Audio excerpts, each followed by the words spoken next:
Sin lugar a dudas, y como me gusta remarcar siempre, la vitalidad y la fuerza que tiene la psicología se debe básicamente a la unión de dos ámbitos, el ámbito de la academia y el ámbito profesional. Y es para mí un verdadero honor que estén ustedes aquí con todos nosotros. A continuación tiene la palabra el señor presidente de la academia. Buenos días, muchas gracias, señor presidente del Consejo General de Psicología de España, por hacer de anfitrión en este acto. Gracias, señora secretaria de la Academia de Psicología de España, por acompañarnos en esta mesa. Queridos académicos y académicas, señoras y señores, buenos días a todos. Gracias por acompañarnos en este acto de recepción de los nuevos académicos. En esta ocasión nos congratulamos de la incorporación de los académicos de número doctor Manuel de Vega Rodríguez y Aurora Gavino Lázaro. Los académicos don Pío Tudela y Francisco Javier Méndez se servirán introducir en la sala a los académicos mencionados para iniciar la ceremonia.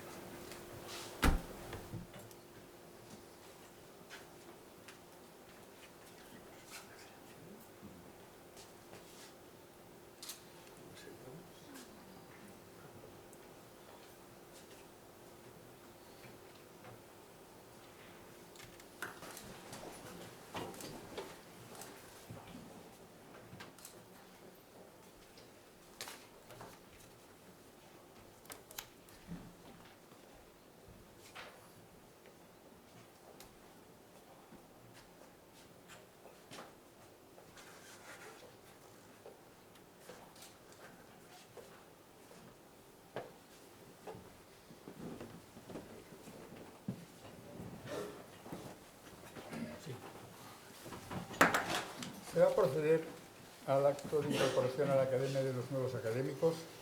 Tiene la palabra la secretaria general para pronunciar lo correspondiente a este acto. La Junta General de la Academia de Psicología de España, de acuerdo con los artículos 6 al 11 del reglamento de la misma, en sesión plenaria celebrada el día 26 de marzo de 2025, eligió académico de número electo de esta academia al doctor Manuel de Vega Rodríguez, correspondiéndole la medalla número 47. Cumplidas todas las formalidades reglamentarias, procede llevar a cabo su toma de posesión. Para ello, el académico electo dará lectura a su discurso de ingreso preceptivo, que será contestado por el excelentísimo señor don Pío Tudela Garmendia en nombre de la corporación. A su término, el señor presidente le entregará su medalla y distintivos de su cargo.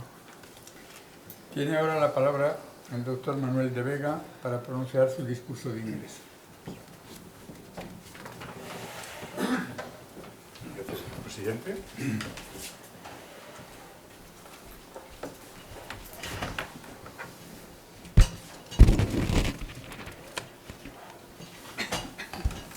Excelentísimo señor presidente de la Ilustre Academia de Psicología de España, excelentísimo señor presidente del Consejo General de la Psicología de España, señoras y señores académicos, señoras y señores decanos, profesor Pío Tudela Garmendia, amigas y amigos, es para mí un gran honor incorporarme hoy a esta academia y lo hago con el más sincero agradecimiento y con la voluntad de contribuir en la medida de mis posibilidades a la labor científica y académica. Voy a hablar de las ciencias del lenguaje. El lenguaje humano siempre ha suscitado reflexión y debate. En cierta medida se puede decir que da mucho que hablar. Se ha dicho qué es lo que nos hace humanos. ¿Pero qué significa exactamente que el lenguaje nos hace humanos? ¿Es la capacidad de articular sonidos? ¿La posibilidad de construir frases gramaticalmente complejas? ¿Es el soporte del pensamiento o más bien la facultad de comunicarnos y compartir pensamientos y experiencias con los demás? Por otra parte, si miramos los aspectos o las bases biológicas del lenguaje, surgen otras preguntas. ¿Cómo evolucionó el lenguaje en los homínidos hasta llegar al habla del Homo sapiens? ¿Cómo se adquiere el lenguaje en la primera infancia de forma espontánea? ¿Existe continuidad o ruptura entre la comunicación animal y el lenguaje humano? ¿Cómo se entiende y produce el lenguaje el cerebro? Durante el último medio siglo, las ciencias cognitivas, incluida la psicología cognitiva, la psicología del lenguaje y la neurociencia del lenguaje, han tratado de dar respuesta a estas cuestiones al tiempo que las propias disciplinas evolucionaban y se enriquecían con nuevos modelos y métodos de análisis. He sido testigo directo de muchos de estos cambios en las disciplinas del lenguaje, pero además he tenido el privilegio de participar en cierta medida en esta apasionante aventura del conocimiento. La psicología del lenguaje, tradicionalmente denominada psicolingüística, nació vinculada a la revolución de los años 70 y a la gramática generativa de Noam Chomsky. Aún reconociendo que el lenguaje humano es una función compleja, la psicolingüística se centró en el análisis experimental de sus mecanismos y procesos más básicos, empleando una estrategia metodológica de divide y vencerás, es decir, dividiendo el sistema en componentes elementales y estudiándolos de manera aislada. Así, durante décadas, gran parte del esfuerzo investigador se concentró en el procesamiento léxico y en la segmentación gramatical del lenguaje. Este enfoque promovió un desarrollo espectacular de la investigación, ofreciendo modelos funcionales, desarrollando paradigmas experimentales sofisticados, basados en las medidas de tiempo de reacción en situaciones bien controladas, y, en suma, ofreciendo herramientas de análisis para el estudio del bilingüismo, el lenguaje de signos, los trastornos del lenguaje o la inteligencia artificial. Desde los primeros modelos pioneros de procesamiento serial hasta los más recientes enfoques conexionistas y multimodales, hemos aprendido a descomponer la maquinaria lingüística en procesos, rutas y redes. Sabemos hoy mucho más sobre cómo se reconocen las palabras, cómo se segmentan las frases en componentes gramaticales o cómo se accede al léxico mental. Pero, paradójicamente, esta sofisticación analítica ha ido acompañada de un cierto empobrecimiento teórico, dada la tendencia a tratar el lenguaje como un sistema cerrado o modular, desligado de la experiencia corporal, de las emociones y del contexto de la comunicación. Esta concepción modular o modularista del lenguaje fue especialmente defendida por un filósofo, Jerry Fodor, que tuvo una gran influencia en su momento. Pero resultaba insatisfactoria para muchos de nosotros, ya que descuidaba aspectos esenciales del lenguaje, como el significado, la comprensión del discurso o las funciones comunicativas. Además, se trataba de un enfoque desnaturalizado, ya que estaba inspirado en la analogía con los ordenadores y los programas informáticos, y en cambio descuidaba el origen filogenético, el desarrollo ontogenético y la implementación cerebral del lenguaje. En este discurso quiero defender una concepción más naturalista. El lenguaje humano no es un mero sistema formal, sino una capacidad biológica que emerge, se desarrolla y se ejerce en estrecha conexión con otras funciones sensoriomotoras, cognitivas y sociales. Para argumentar dicha concepción, presentaré 3 principios fundamentales, únicos y exclusivos de la especie humana. En primer lugar, el acoplamiento entre lenguaje articulado y significado. Segundo, el reuso de mecanismos cerebrales antiguos para posibilitar nuevas funciones cognitivas y comunicativas. Tercero, el léxico y la gramática como herramientas para resolver el problema de la comunicación referencial. Primero, el acoplamiento sistemático entre lenguaje articulado y significado. El lenguaje humano tiene una organización doblemente articulada.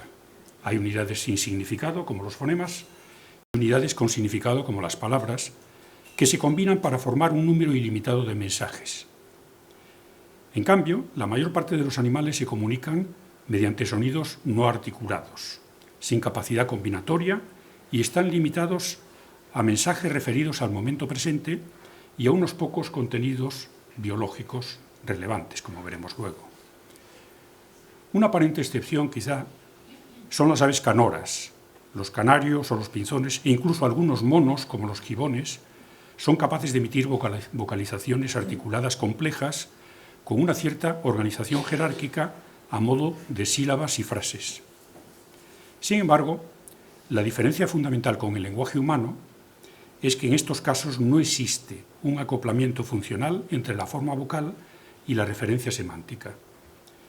En el habla humana, en cambio, las estructuras articulatorias están conectadas estrechamente con representaciones conceptuales. Expresan significados sobre objetos, eventos, estados mentales o entidades abstractas que pueden combinarse en proposiciones complejas. Este acoplamiento entre articulación y significado es una propiedad única del lenguaje humano, completamente ausente en las vocalizaciones articuladas de los animales. A pesar de su riqueza acústica y la organización jerárquica, el canto de las aves o las emisiones vocálicas de los gibones solo cumplen funciones afectivo-sociales en el contexto inmediato, en el aquí y ahora, con una referencialidad limitada a unos pocos dominios de valor biológico, como el cortejo, la señalización territorial, las alarmas ante depredadores o señales de estatus. Por tanto, la diferenciación fundamental no reside únicamente en que los patrones del canto o la vocalización puedan ser más simples que el habla humana, sino en la naturaleza semántica y referencial del lenguaje humano que lo convierte en un sistema de comunicación proposicional sin parangón en el reino animal. El acoplamiento funcional lenguaje-semántica también se refleja en la organización cerebral. Las áreas clásicas del lenguaje, como Broca o Wernicke, responsables de la articulación y la codificación de fonemas, respectivamente, no funcionan como módulos aislados, sino que están fuertemente interconectadas a través del fascículo arqueado y del fascículo frontotemporal occipital a redes semánticas y a redes léxicas. Pero también, como veremos, mantienen vínculos con regiones motoras, visuales, olfativas, emocionales o de teoría de la mente, que son reclutadas para procesar aspectos particulares del significado. Por el contrario, en los canarios o en los pinzones, el sistema neural responsable del canto es cerrado, limitándose a una producción y percepción de secuencias acústicas sin equivalencia con la conectividad multimodal fónico-semántica en los humanos.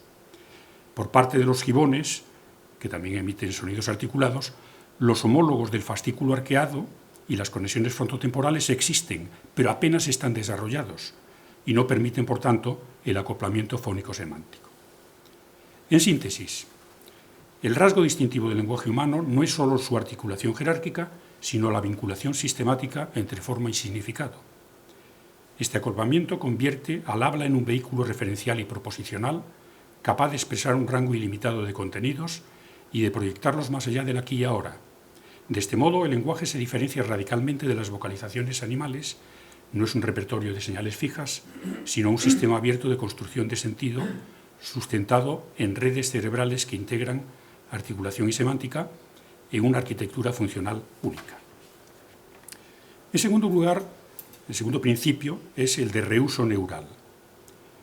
Este principio viene a decirnos que el lenguaje humano se apoya en estructuras cerebrales que originalmente cumplían otras funciones. En biología este fenómeno se denomina exaptación y ocurre con frecuencia a lo largo de la evolución.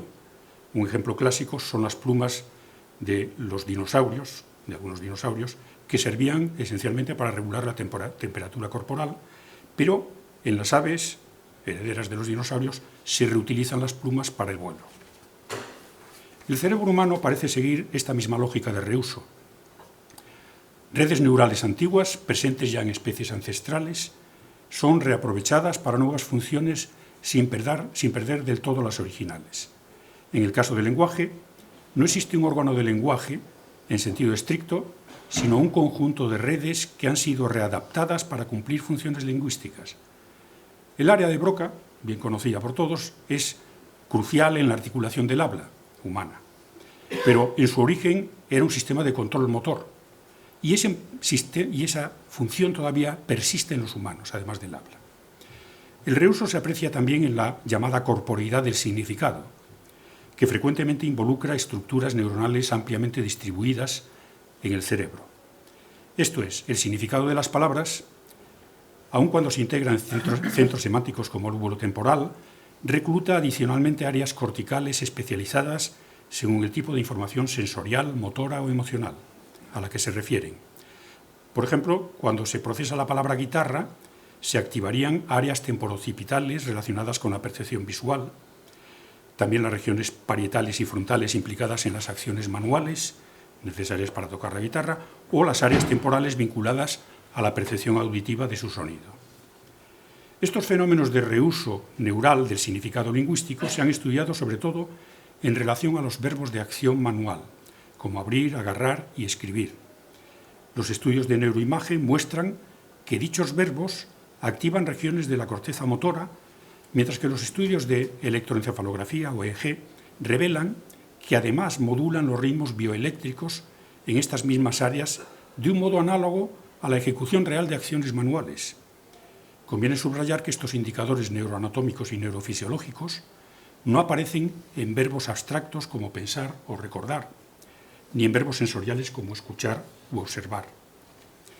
Finalmente, la estimulación cerebral no invasiva ofrece pruebas del papel causal de los procesos motores en la comprensión del lenguaje de acción.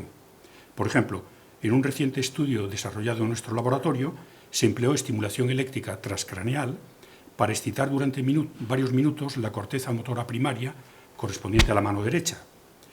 A continuación, los participantes leyeron frases simples referidas a acciones manuales, como abrir un paraguas, o atencionales, como mirar un paraguas. Tras cada bloque de frases realizaban una prueba de memoria en las que se presentaban únicamente los verbos y debían recordar el objeto correspondiente. El hallazgo principal fue que la estimulación excitatoria de la corteza motora primaria mejoró el recuerdo de las frases de acción, pero no de las frases atencionales, lo que demuestra una relación causal entre la actividad motora y la comprensión y memoria del lenguaje de acción. En conjunto, los estudios coinciden en mostrar que la corteza motora primaria y la premotora se activan específicamente durante la comprensión del lenguaje de acción, lo cual respalda la idea de que la simulación motora forma parte del significado lingüístico, un ejemplo evidente del principio de reuso neural. Pero no es el único caso. Cuando pensamos palabras con carga afectiva o emocional, como odio o ternura, se activan la ínsula anterior y la amígdala, estructuras propias del procesamiento de las emociones. Al seguir una narración e inferir los estados mentales de los personajes, se activa la red de teoría de la mente, por ejemplo, la región temporoparietal derecha y el precúneo. Incluso el lenguaje que se refiere a relaciones espaciales o temporales, aquí, detrás de ti, entonces, mañana, recluta regiones vinculadas con la representación del espacio, como la corteza parietal posterior o el hipocampo. Todo ello sugiere que el lenguaje aprovecha sistemas cerebrales destinados originalmente a interactuar con el entorno y los reutiliza para construir entornos simbólicos compartidos. Así, el principio de reuso neural se confirma. El cerebro no crea de la nada las funciones lingüísticas, sino que adapta y reorganiza capacidades preexistentes para una finalidad nueva, la comunicación referencial. El tercer principio, el lenguaje como herramienta de comunicación. Se refiere a la función comunicativa del lenguaje, es decir, que el lenguaje evolucionó como una herramienta de comunicación referencial en una especie altamente social como es el ser humano. Esta afirmación puede parecer obvia, pero recordemos que Noam Chomsky, uno de los lingüistas más influyentes, asegura que el lenguaje habría evolucionado no como un medio de comunicación, sino de manera un tanto enigmática como soporte del pensamiento. Según el minimalismo de Chomsky, el lenguaje en sentido estricto es un sistema gramatical autónomo o modular, cuya propiedad central es la recursividad. ¿Qué es la recursividad? Pues consiste en que las estructuras gramaticales incluyen otras estructuras anidadas que a su vez pueden incluir otras y así sucesivamente. Quiero ilustrar la idea de recursividad con un pasaje del Quijote. Sancho Panza comienza una narración diciendo: «Convidó un hidalgo de mi pueblo, muy rico y principal, porque venía de los álamos de Medina del Campo, que casó con doña Mencía de Quiñones, que fue hija de don Alonso de Marañón, caballero del hábito de Santiago, que se ahogó en la herradura, por quien hubo aquella pendencia años ha en nuestro lugar, que, a lo que entiendo, mi señor Don Quijote, se halló en ella, de donde salió herido Tomasillo el Travieso, el hijo de Barbastro, el herrero», y así, ¿no? El texto se organiza en una estructura principal, convidó un hidalgo de mi pueblo, y a partir de esta se despliegan múltiples cláusulas subordinadas que modifican sustantivos o eventos anteriores, dando lugar a una recursividad, en este caso, de 12 niveles de inclusión. Quizá lo más interesante de este ejemplo es que, aun siendo formalmente aceptable, es lenguaje castellano bueno, para un lingüista chomskiano, por ejemplo, sin embargo, es psicológicamente implausible. Procesar tantos niveles de recursividad excede con mucho la capacidad de la memoria de trabajo. Y además se difumina el foco del discurso. ¿De qué está hablando realmente Sancho? De hecho, este pasaje está escrito en un tono satírico, en el que el autor señala una peculiaridad del habla de Sancho. Dicho esto, no cabe duda de que la recursividad sintáctica es una propiedad importante del lenguaje, pero está lejos de ser la única. Mi propuesta es que las construcciones gramaticales, incluidas las recursivas, constituyen, sobre todo, un conjunto de herramientas para gestionar la referencia entre interlocutores. ¿Por qué es importante gestionar la referencia? El filósofo Willard Quine propuso un experimento mental. Un lingüista visita una tribu remota y un nativo dice «gabagai» y señala un conejo. Pero, ¿a qué se refiere exactamente? ¿Al animal entero? ¿A una parte del conejo? ¿A su salto? ¿A su sombra? ¿A una mosca detrás de la oreja del conejo? Según Quine, el problema de la referencia no tiene solución lógica. El ejemplo nos puede parecer un poco extremo y hasta extravagante, ¿no? Pero la ambigüedad referencial está presente siempre, también en la comunicación entre hablantes de la misma lengua. Por ejemplo, si alguien dice simplemente el libro, puedo evocar el concepto general del libro que está en mi memoria semántica, pero no sabré a qué ejemplar concreto del libro se refiere, dónde está, qué intención motiva a mi interlocutor, qué acción espera de mí. Afortunadamente, las construcciones morfosintácticas contribuyen de forma decisiva a especificar la referencia. Por ejemplo, mi interlocutor puede decir «dame el libro rojo», que está sobre la mesa, y probablemente podré identificar y actuar sobre un objeto en concreto y satisfacer las intenciones del interlocutor. Ahora bien, la referencia no se resuelve solo con palabras y estructuras gramaticales, sino que es un fenómeno multimodal. En la interacción real intervienen además conocimientos e intenciones compartidas entre los interlocutores, junto a claves emocionales y paralingüísticas, como gestos, miradas, posturas, expresiones faciales, entonación, y todo ello actúa de forma conjunta para que los interlocutores alineen sus referentes. Podemos considerar 3 niveles de problemas referenciales que resuelven los interlocutores y que tienen distintas demandas computacionales y están asociadas a distintas herramientas léxicas y gramaticales. En primer lugar, la referencia presencial dirigida a entidades perceptivas en el escenario actual. Se apoya en recursos deícticos como los demostrativos, este, ese, los pronombres personales, yo, tú, o los adverbios, aquí, ahora. Aunque los deícticos son semánticamente muy pobres, combinados con indicios contextuales y expresivos, ofrecen suficientes pistas para anclar el referente en el escenario inmediato. Por ejemplo, en la frase «dame eso», eso podría aludir a casi cualquier objeto visible en el entorno inmediato, y el pronombre de primera persona «me» podría ser cualquier hablante. Sin embargo, la referencia se resuelve normalmente de manera directa porque el hablante y el oyente recurren a pistas contextuales y corporales, como por ejemplo volver la cabeza o la mirada hacia el objeto referido, usar un gesto de señalamiento para asegurar de que el interlocutor identifica el objeto del que hablamos, y naturalmente el referente de me o de otros pronombres como yo, mi, siempre es la persona que habla.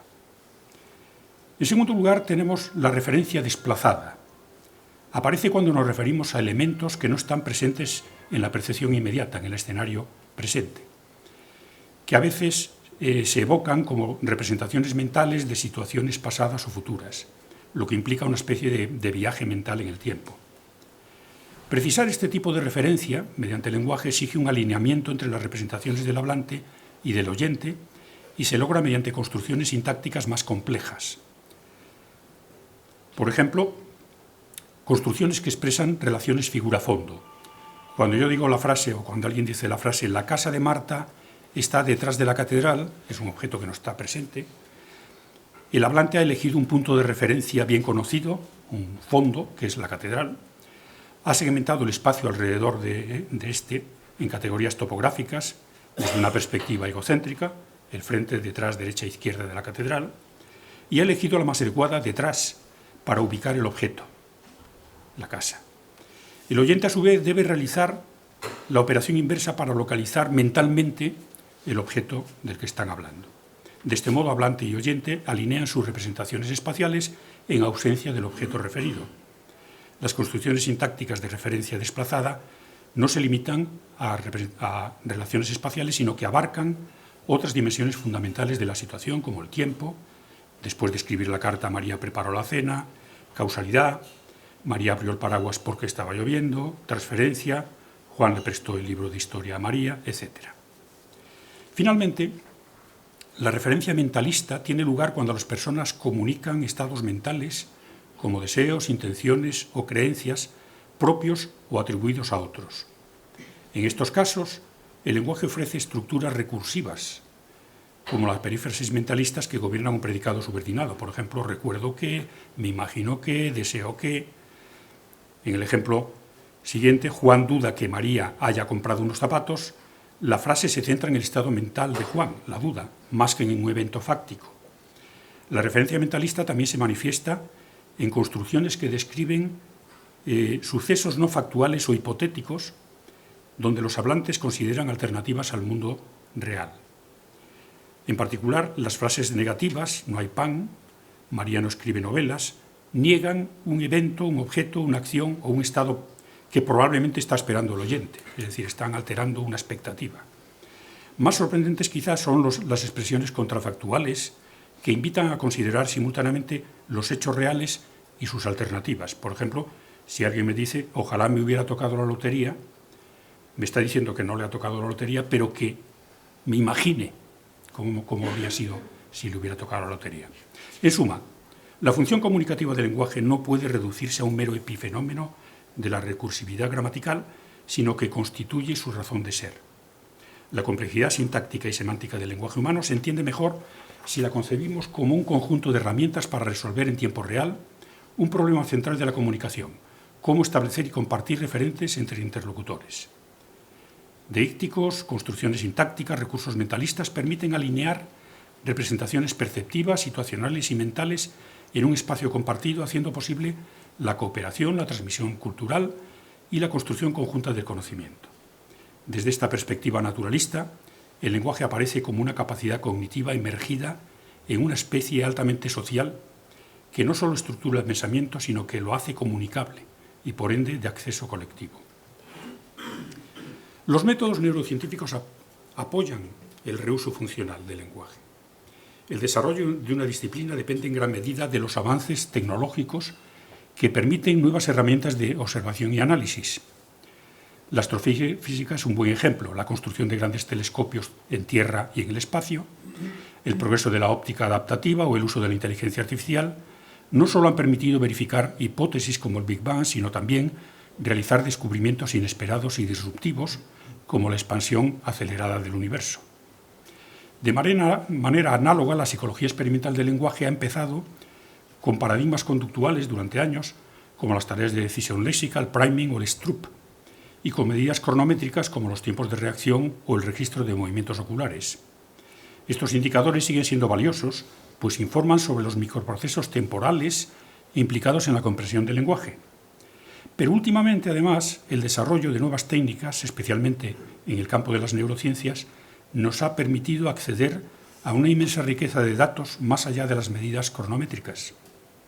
Así, las técnicas de neuroimagen, como la imagen de resonancia magnética funcional, la espectroscopía de infrarrojo cercano o la magnetoencefalografía, han transformado el campo.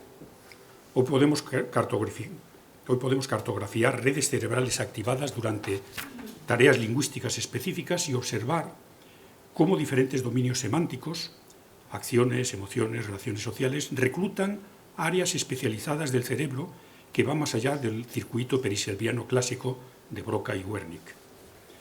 A ello se suman las técnicas electrofisiológicas, como el análisis de potenciales relacionados con eventos, las oscilaciones rítmicas registradas mediante electroencefalografía, que ofrecen una resolución temporal en el rango de milisegundos y permiten rastrear con gran precisión el curso del procesamiento semántico en el cerebro. Así, el componente N400, que emerge típicamente ante una incongruencia semántica, muestra cómo el cerebro reacciona casi de inmediato con una especie de sorpresa frente a una palabra inesperada en el contexto. Del mismo modo, la desincronización de los ritmos mu en la corteza sensorimotora es un marcador de la actividad motora vinculada al lenguaje de acción, mientras que el aumento de la potencia Z en regiones frontales refleja procesos de control inhibitorio implicados en la comprensión de negaciones, por ejemplo, o en la inhibición semántica durante la comprensión del lenguaje. Más aún, contamos con técnicas de estimulación cerebral no invasivas que permiten perturbar o modificar la actividad cerebral para observar sus consecuencias funcionales. En este caso, la estimulación magnética transcraneal o la estimulación eléctrica transcraneal modulan de forma no invasiva la actividad de regiones cerebrales específicas para observar los efectos en la conducta lingüística. Estas técnicas no solamente observan, sino que permiten experimentar con el cerebro en tiempo real y, por tanto, ofrecen indicios de causalidad cerebro-lenguaje. Los datos empíricos obtenidos a través de estas metodologías convierten en un resultado robusto. El procesamiento del lenguaje no se limita a un módulo especializado, sino que implica la activación coordinada de múltiples sistemas cerebrales preexistentes que han sido adaptados funcionalmente. Esta acumulación de evidencias está siendo posible ya que la neurociencia cognitiva del lenguaje, al integrar medidas conductuales de neuroimagen, electrofisiología y estimulación cerebral, nos ofrece una panorámica profundamente enriquecida de la arquitectura funcional del lenguaje. Nos permite observar cómo el cerebro construye significados, cómo los sitúa en el contexto del aquí y ahora, cómo los proyecta hacia lo ausente, lo hipotético o lo narrado. Y permite constatar que en última instancia el lenguaje se apoya en la misma materia prima que da forma a nuestra percepción, nuestras emociones, nuestros recuerdos y nuestras intenciones. Las técnicas y protocolos de análisis cerebral continúan perfeccionándose. Se vislumbran nuevos avances. Un ejemplo es el hiperescaneo mediante EEG o neuroimagen, que permite registrar de forma simultánea la actividad cerebral de dos o más participantes en una interacción comunicativa, aportando datos muy valiosos sobre los procesos de alineamiento cognitivo. Más recientemente, los modelos de lenguaje a gran escala, LLM en sus siglas en inglés, como el ChatGPT, abren la posibilidad de comparar dos maquinarias de lenguaje altamente sofisticadas las dos, una natural, el cerebro, y otra artificial, los LLM. El estudio de sus semejanzas y sus diferencias, tanto en las arquitecturas funcionales como en los algoritmos, ofrecen pistas reveladoras sobre la naturaleza del lenguaje y sobre las posibilidades y límites de la modelización mediante inteligencia artificial. Conclusiones.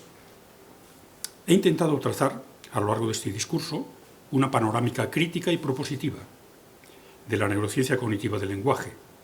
Crítica porque reconoce que durante décadas el campo estuvo dominado por un enfoque modular, formalista, centrado en la palabra y la sintaxis, y una escasa atención a la semántica, la referencia y las funciones comunicativas del lenguaje. Pero también propositiva porque defiende una concepción naturalista que no solo restituye la riqueza funcional del lenguaje, sino que la inscribe en la historia biológica y social de nuestra especie. Desde esta perspectiva, el lenguaje no es una anomalía cognitiva ni una invención cultural desligada del cuerpo, sino una prolongación natural de capacidades mentales, ancestrales, reconfiguradas y reutilizadas para permitir la comunicación referencial. Nuestra capacidad para hablar se sustenta en redes cerebrales que también sirven para actuar, recordar, sentir y orientar nuestra atención. Así, al hablar no solo decimos, también evocamos, señalamos, narramos, compartimos mundos posibles. La neurociencia cognitiva, con su impresionante arsenal metodológico, nos ha permitido observar cómo el cerebro realiza estas funciones, cómo se activa al escuchar una historia, al comprender una metáfora, al evocar un referente ausente. El reto ahora es continuar desarrollando una visión integradora, comprender, por ejemplo, cómo el lenguaje se articula con otras funciones cognitivas, cómo se construye en el desarrollo infantil, cómo se ve alterado en los trastornos neuropsiquiátricos, cómo puede ser modelado, al menos en parte, mediante sistemas artificiales, y hacerlo sin perder de vista lo esencial, que el lenguaje, más que una gramática generativa, es una práctica generadora de sentido, una herramienta para orientarnos juntos en el mundo, para ponernos en el lugar del otro, para reconstruir el pasado y anticipar el futuro. Como señalaba al inicio, he sido testigo y partícipe de esta gran empresa colectiva orientada a comprender la naturaleza del lenguaje en sus dimensiones biológica y social. Mi trayectoria científica se ha visto caracterizada por la necesidad de incorporar nuevas metodologías, como electroencefalografía, registro ocular, estimulación cerebral no invasiva, neuroimagen, y sobre todo por los vínculos de cooperación establecidos con colegas de mi universidad, en La Laguna, del Instituto Universitario de Neurociencias y de numerosos centros en España, Europa, Asia o América. Suelo recordar a mis estudiantes que la práctica científica exige en gran medida una promiscuidad intelectual, en la que el intercambio de ideas y la colaboración son esenciales. También quiero destacar de manera muy especial a mis doctorandos y colegas postdoctorales. A lo largo de los años, su entusiasmo, su creatividad y capacidad de aprendizaje me han enseñado mucho y han sido decisivos para el progreso de nuestras investigaciones en el siempre apasionante campo del lenguaje humano. Quiero cerrar con una idea que no es una conclusión, sino una invitación. Que sigamos pensando el lenguaje no solo como un objeto de estudio, sino como un fenómeno que nos atraviesa, que nos constituye y que en última instancia hace posible esta misma reflexión compartida. Porque si el lenguaje nos hace humanos, no es solo porque pensemos en palabras, sino porque al hablar construimos sentidos compartidos. Ese es quizá el mayor hallazgo de la neurociencia cognitiva del lenguaje, mostrarnos que hablar es, ante todo, un modo de estar juntos en el mundo. Gracias.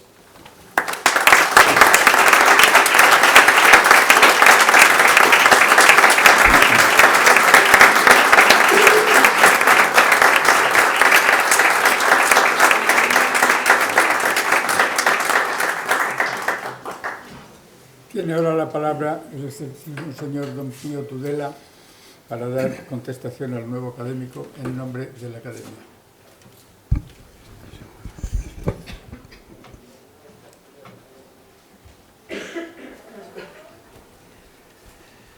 Excelentísimo señor presidente de la Academia de Psicología de España, excelentísimo señor presidente del Consejo General de Psicología de España, compañeras y compañeros, todos miembros de esta ilustre academia.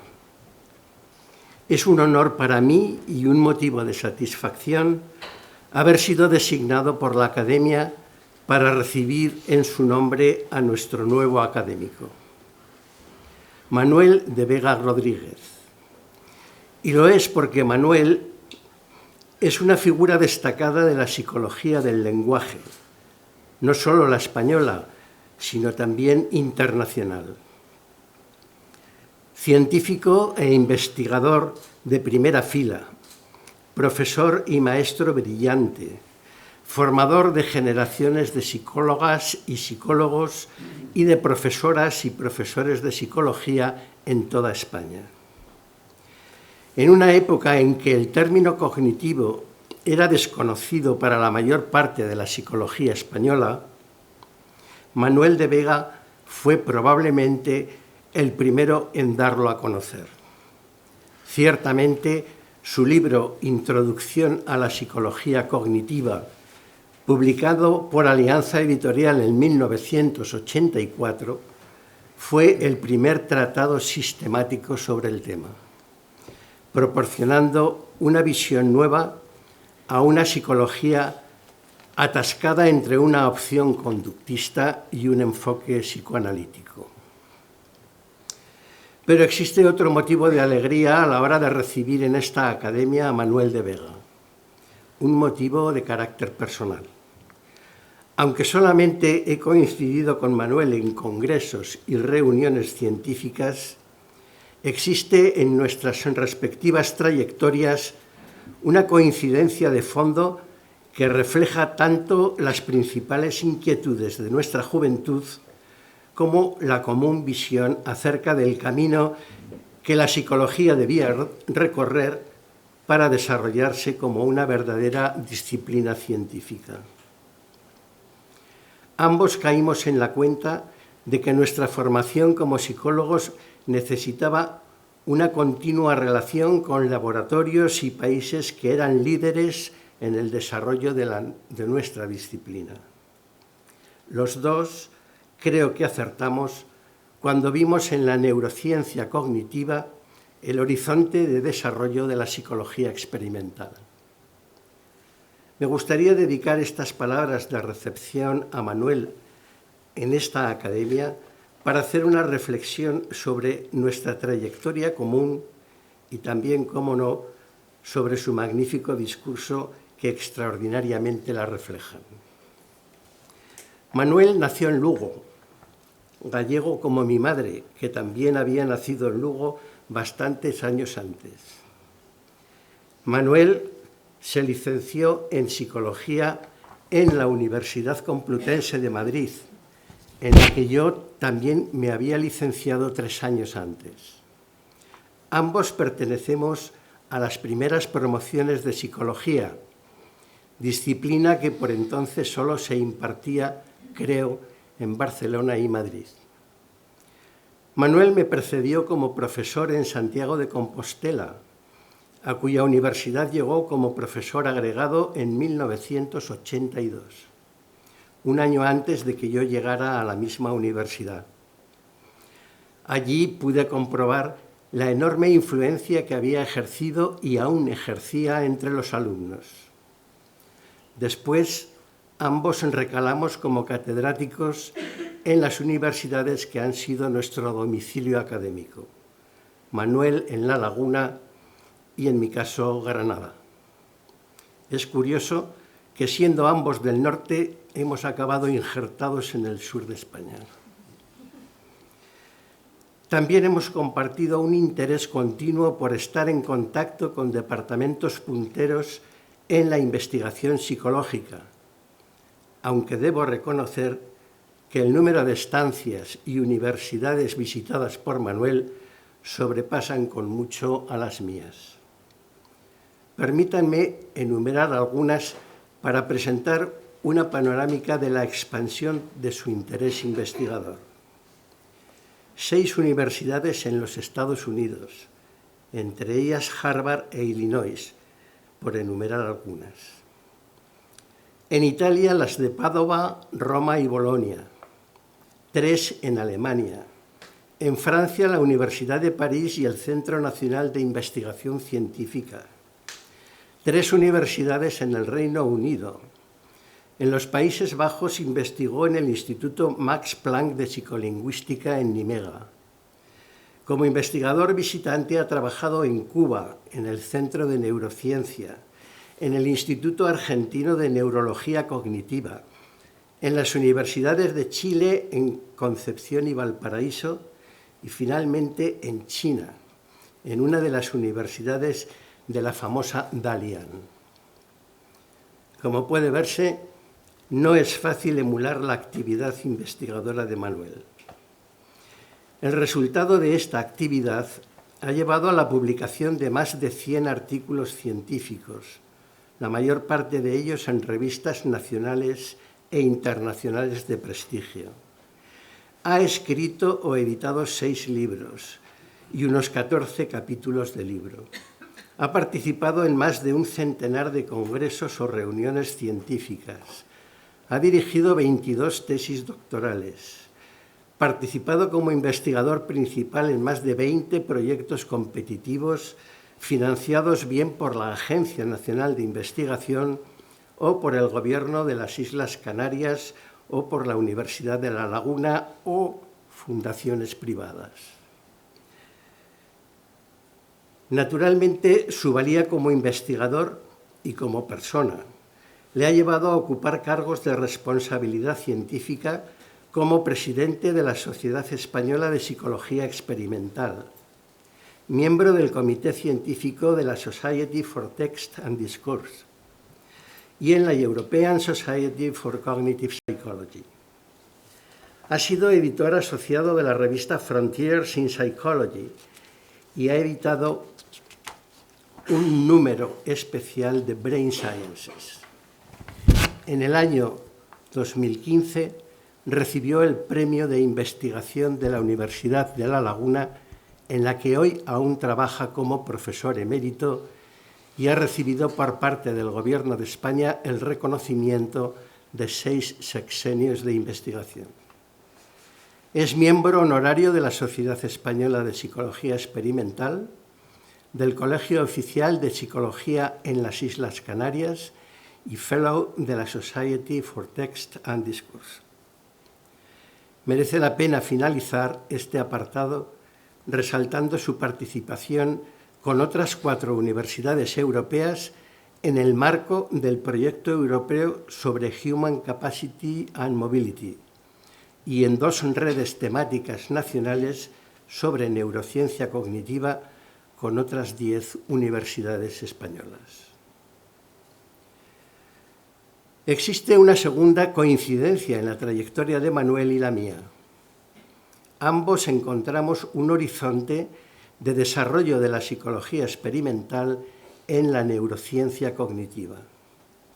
En realidad, el estudio del cerebro había sido desde sus comienzos el núcleo de la psicología fisiológica. En la Universidad Complutense fuimos afortunados con la enseñanza de profesores competentes e interesados en nuestra formación.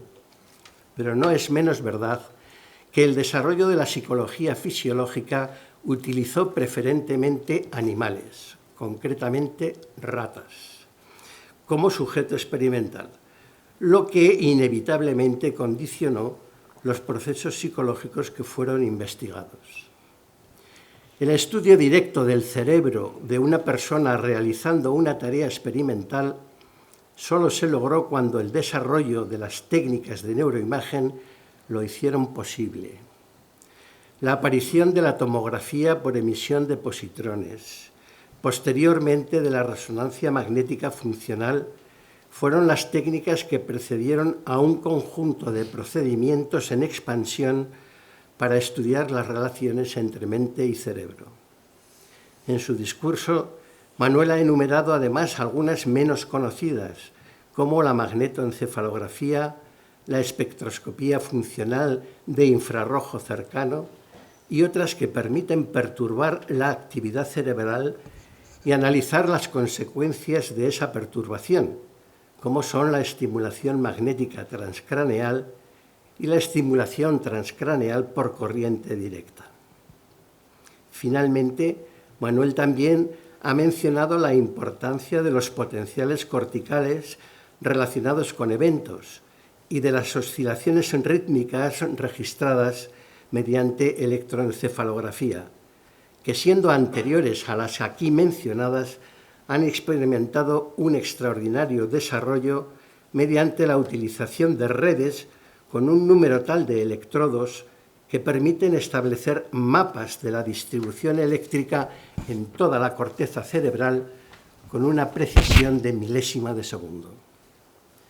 Para psicólogos experimentales como nosotros, acostumbrados a inferir procesos sobre la base de tiempos de reacción del sujeto o del análisis cuidadoso de su precisión en una tarea, la posibilidad de relacionar estas medidas con los datos proporcionados por las técnicas de neuroimagen abrieron un horizonte insospechado hasta ese momento, no solo permitiendo relacionar nuestros conceptos mentales con el cerebro, sino permitiéndonos formular teorías cada vez más precisas.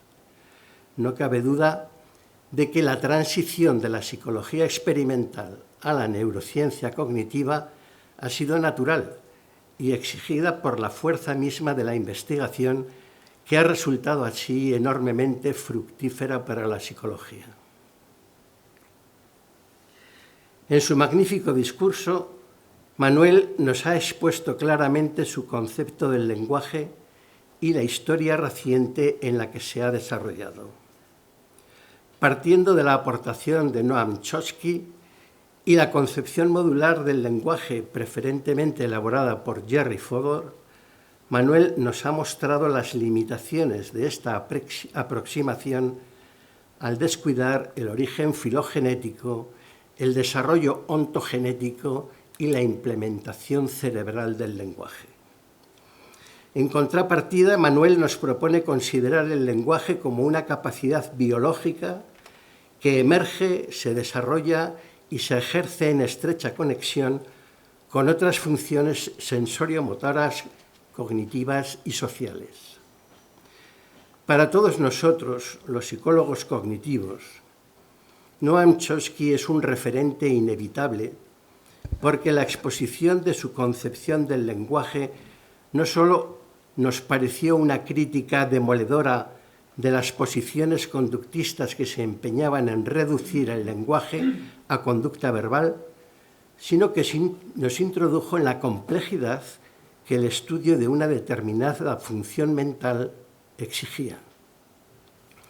Es verdad que la psicolingüística resultó durante unos años una disciplina un tanto desgajada del conjunto de funciones estudiadas por la psicología experimental, pero esa situación se debía, además de la concepción modular a la que Manuel se ha referido, a que el estudio de las otras funciones psicológicas también estaba desgajado, trabajando con teorías locales y con escasa interacción entre sus respectivos especialistas. Tomar conciencia de esas limitaciones ha requerido la interacción de los investigadores no solo dentro de la psicología, sino también con otras disciplinas biológicas. El discurso de Manuel me ha recordado la influencia que tuvieron en mi forma de pensar las ideas de Leda Cosmides y de John Tooby, insistiendo en que el cerebro era un sistema biológico producido por un proceso evolutivo y defendiendo que la neurociencia cognitiva debía considerarse una rama de la biología evolutiva.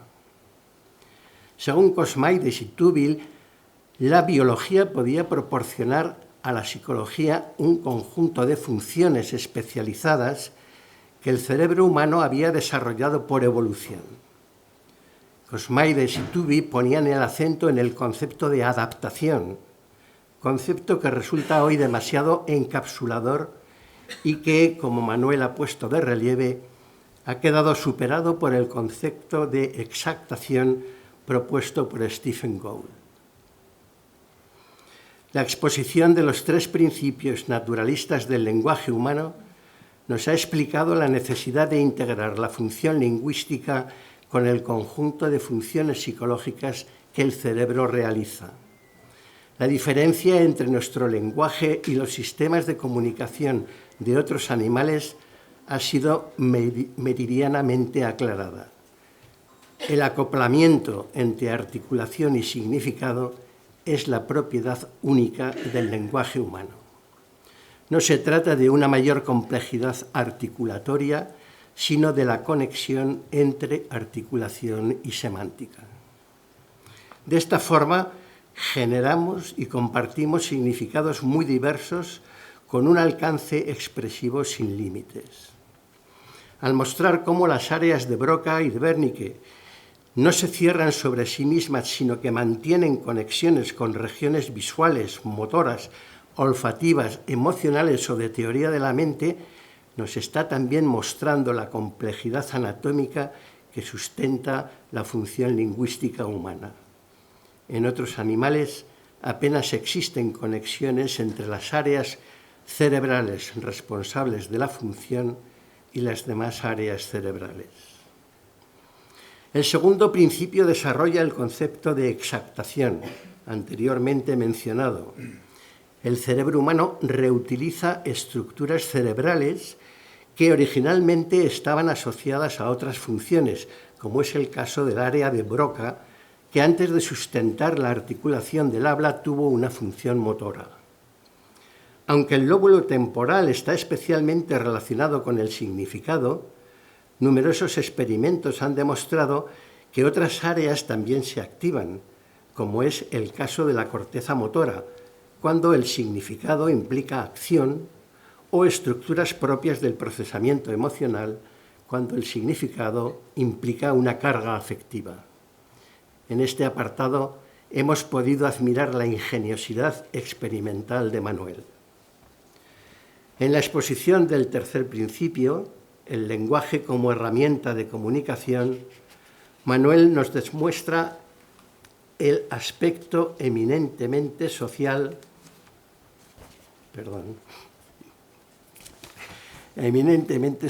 de nuestro lenguaje. Manuel critica acertadamente la recursividad de Chomsky y que Chomsky ha defendido como núcleo del lenguaje. No niega su importancia, sino que la incluye en el conjunto de construcciones gramaticales que contiene las herramientas utilizadas para gestionar la referencia entre interlocutores.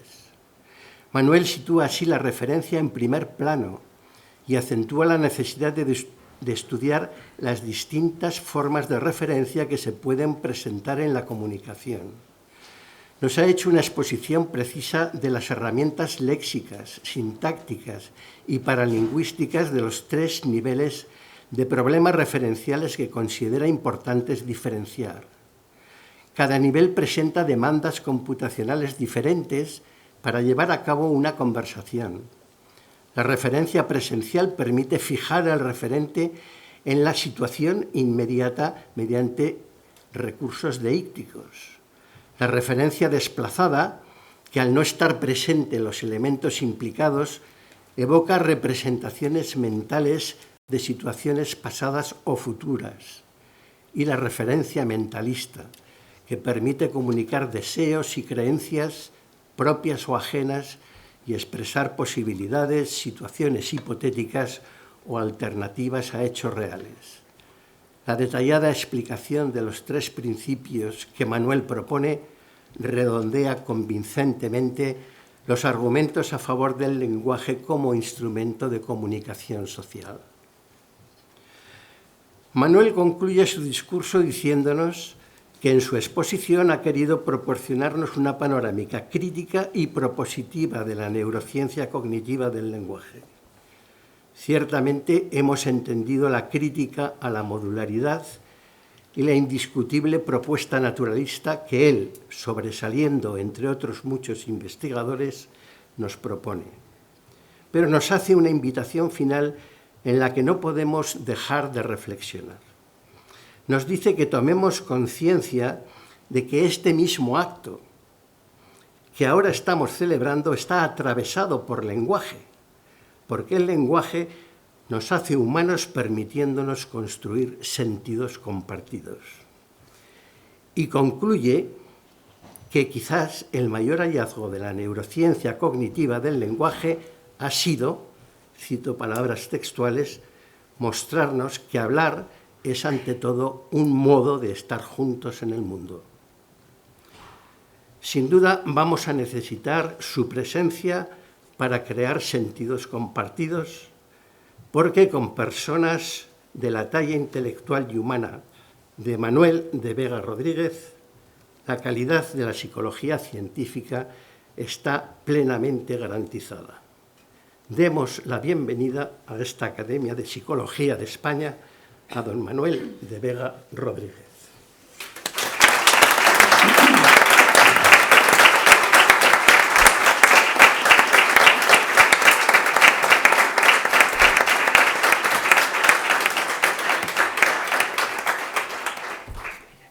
Acérquese el nuevo académico para recibir las insignias de su... Sí, por aquí. Tenemos... Bien. Enhorabuena. Gracias, presidente. Uno, claro.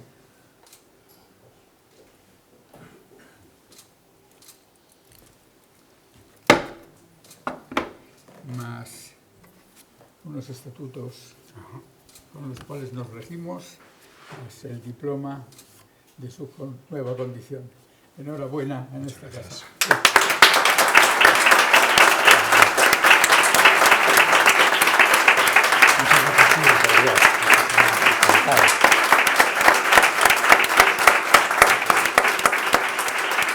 Tome posesión en su plaza.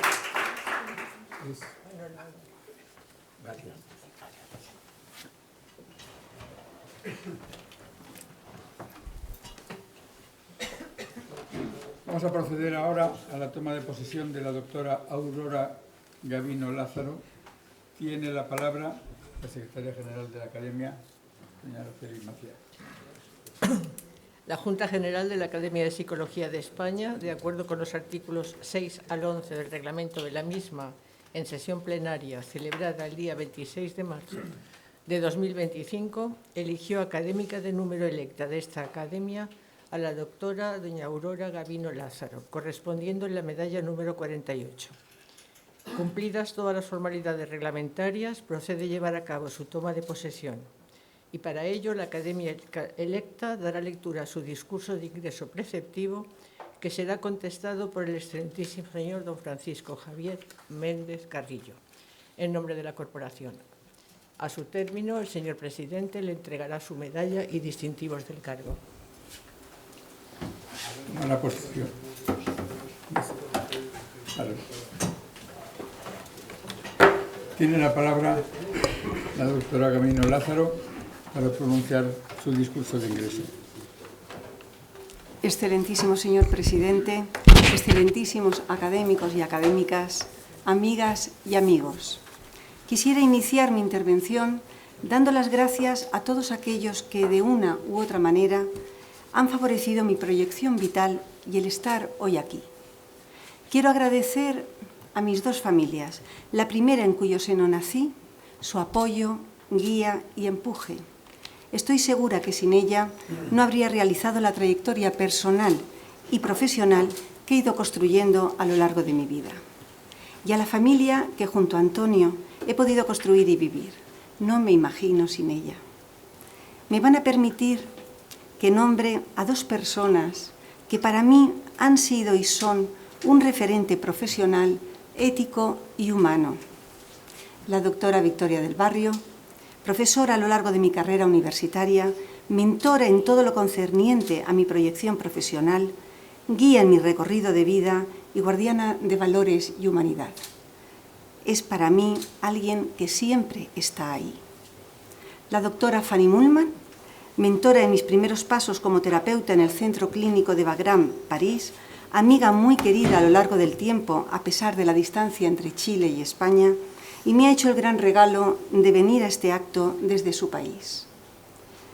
He tenido la suerte de contar a lo largo de mi vida académica con la editora, en un principio, y directora posteriormente de la editorial Pirámide, doña Inmaculada Jorge García. Gracias por su inestimable valor de acercar la psicología a la sociedad y confiar en mí y darme la oportunidad de publicar. Gracias a todos los amigos y amigas que han ido entrando en mi vida a lo largo de los años, parte de los cuales están aquí. Gracias a la decana del Colegio de Psicología de Andalucía Oriental, doña Mariola Checa Caruana, por compartir este momento conmigo. Gracias al excelentísimo señor don Eliodoro Carpintero Capell por impulsar la creación de la Academia y al excelentísimo señor don Francisco Santolaya Ochando por compartir la sede del Consejo General de la Psicología de España. Por supuesto, gracias a mis mentores y amigos, el excelentísimo señor don Francisco Javier Méndez Carrillo y las excelentísimas doña Maripaz García Vera y doña María Vicenta Mestre Escrivá por avalar mi candidatura.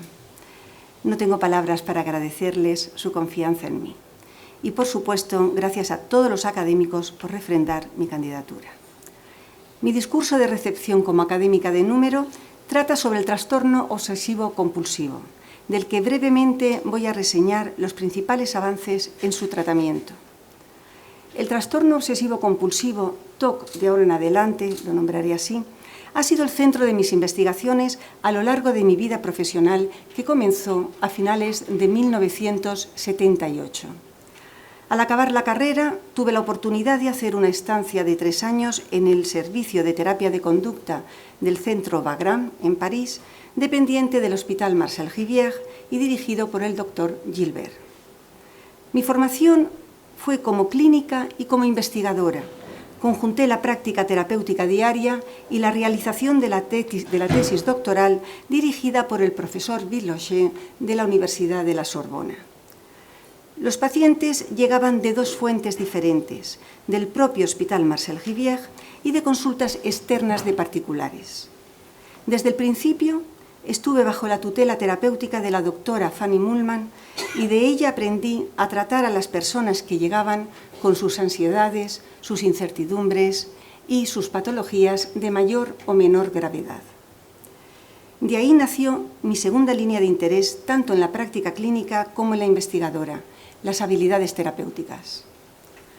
Plantearme investigar sobre el TOC para la realización de la tesis doctoral surgió de forma natural. Los pacientes con este trastorno que llegaban al servicio eran una parte importante del total y nos sentíamos frustradas ante la impotencia de no poder ayudarles a recuperar la vida cotidiana que perdieron años atrás debido a sus obsesiones y a sus conductas repetitivas invasoras. Durante los años 60 y 70, las investigaciones internacionales desde la terapia de conducta sobre el TOC estuvieron marcadas por dos líneas de trabajo: entender en qué consistía el TOC y comprobar que las técnicas conductuales que se estaban desarrollando y funcionaban para diversos problemas y patologías psicológicas también podrían servir para este trastorno. La definición de Snyder en 1925 fue una elección para muchos de estos investigadores de los años 60 y 70. Decía así: este trastorno está formado por elementos de la consciencia, pensamientos, sentimientos, impulsos, acciones, que cuando se manifiestan se acompañan de compulsiones subjetivas de las cuales la persona no se puede deshacer, incluso cuando después de reflexionar las juzga sin sentido. En 1936, Lewis revisa esta definición y señala que el hecho de que la persona reconozca que su obsesión no tiene sentido es efectivamente una característica esencial. Sin embargo, la característica principal es el sentimiento de tener que resistir a la obsesión, ya que es la que permite diferenciar este trastorno de otras manifestaciones psicopatológicas. Lewis añade que las actividades repetitivas o estereotipadas no son características únicas de este trastorno, puesto que los podemos encontrar en la esquizofrenia, en las lesiones del lóbulo frontal, en la disfunción de los ganglios basales, etc. En esos años 60, algunos investigadores procedentes de Sudáfrica se establecieron fundamentalmente en dos países, Estados Unidos y Reino Unido, donde los acogen y les permiten seguir con sus investigaciones y formar equipo con los propios del país. Varios de ellos se centran en la eficacia de las técnicas conductuales en distintos trastornos de ansiedad, como por ejemplo Volpe con la desensibilización sistemática, Cautela con el condicionamiento encubierto o Isaac Marx con la exposición.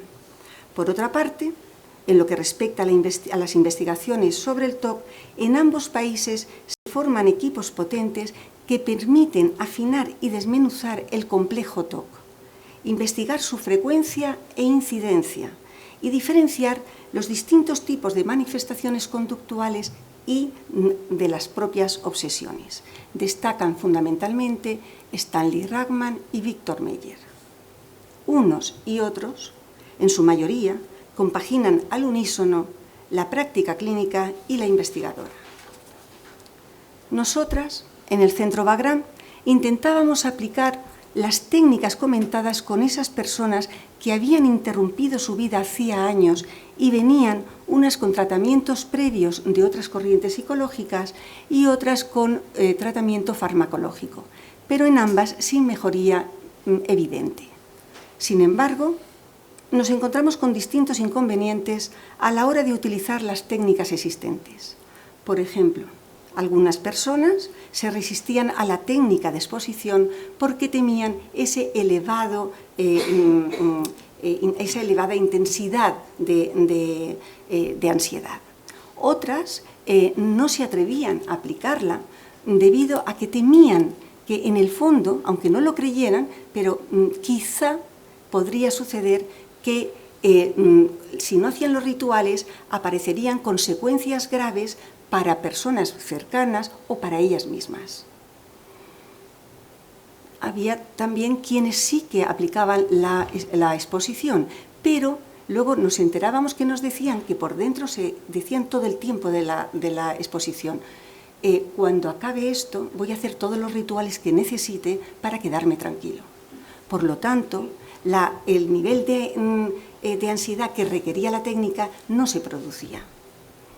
Y, Por último, nos encontramos también con algunas personas que tenían todas las obsesiones y compulsiones en su casa y no nos dejaban entrar porque temían que podríamos contaminar los pocos espacios por los que podían moverse sin hacer rituales, y no se veían con la fuerza, con la energía para aplicar la técnica ellas solas. Necesitaban la presencia de las terapeutas. El empleo de la desensibilización sistemática se mostraba igualmente complicado con algunas personas, porque las dudas comenzaban ya en el momento de seguir las instrucciones de la técnica. Por ejemplo, para las que tenían obsesiones de comprobación, levantar la mano para señalar que la relajación ha desaparecido o ha bajado considerablemente se convertía en un problema añadido, pues dudaban de qué mano levantar o cuándo o cómo, y así en cualquier otra alternativa. En definitiva, se nos hacía interminable el inicio de la técnica y su aplicación se convertía en una verdadera pesadilla debido a que la ansiedad aumentaba a niveles en los que las técnicas de relajación ya no funcionaban. Finalmente, nos planteamos aplicar la prevención de respuesta elaborada por Víctor Meyer, puesto que las publicaciones apuntaban a resultados terapéuticos bastante positivos. Este fue el comienzo del planteamiento de la tesis doctoral. El gran problema se nos presentó después del diseño.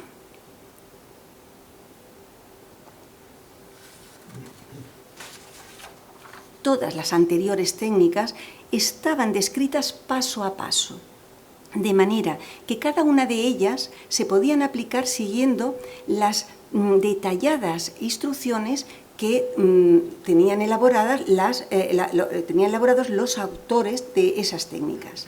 Sin embargo, en la prevención de respuesta, las instrucciones eran poco precisas. En este punto, fue la doctora Fanny Muhlmann la que tomó la iniciativa y me dijo: tenemos que ir al Moseley Hospital para que Meyer nos la explique detalladamente y ver cómo se utiliza. ¿Con quién mejor que él, que es quien la ha desarrollado, para que la aprendamos? Dicho y hecho. Víctor Meyer nos invitó a realizar una estancia corta en el Moseley Hospital para aprender a poner en práctica la prevención de respuesta con personas que sufrían TOC. Con esa formación comenzó mi tesis. La muestra eran pacientes del Hospital General Marcel Rivière y externos que llevaban años sufriendo TOC. ¿Qué dicen los estudios epidemiológicos en las décadas 60 y 70 y que se mantienen hasta la actualidad? El porcentaje de pacientes con TOC es muy pequeño, no llega al 0,2, entre el 0,2 y el 3,1% tanto en hospitales como fuera de ellos. 1 de cada 3 personas que sufren TOC han comenzado con los síntomas obsesivos entre los 10 y los 15 años de vida. El 60% de los pacientes ya sufre TOC antes de los 20 años. La demanda de ayuda clínica se solicita al menos entre 5 y 10 años después de que comenzara esta sintomatología en sus vidas. Y finalmente, la proporción de suicidios es muy pequeñita, no llega al 1% dentro de la población con TOC. Por nuestra parte, nuestros resultados de investigación se alineaban con las investigaciones publicadas en revistas científicas del momento. La aplicación de la prevención de respuesta a personas con obsesiones de contaminación da mejores resultados que con pacientes de comprobación. Cuanto menor es el tiempo que sufren las obsesiones, mejores resultados se obtienen. La mejoría alcanzada en general permite hacer una vida cotidiana que habían perdido hacía mucho tiempo y relacionarse mejor con sus familias.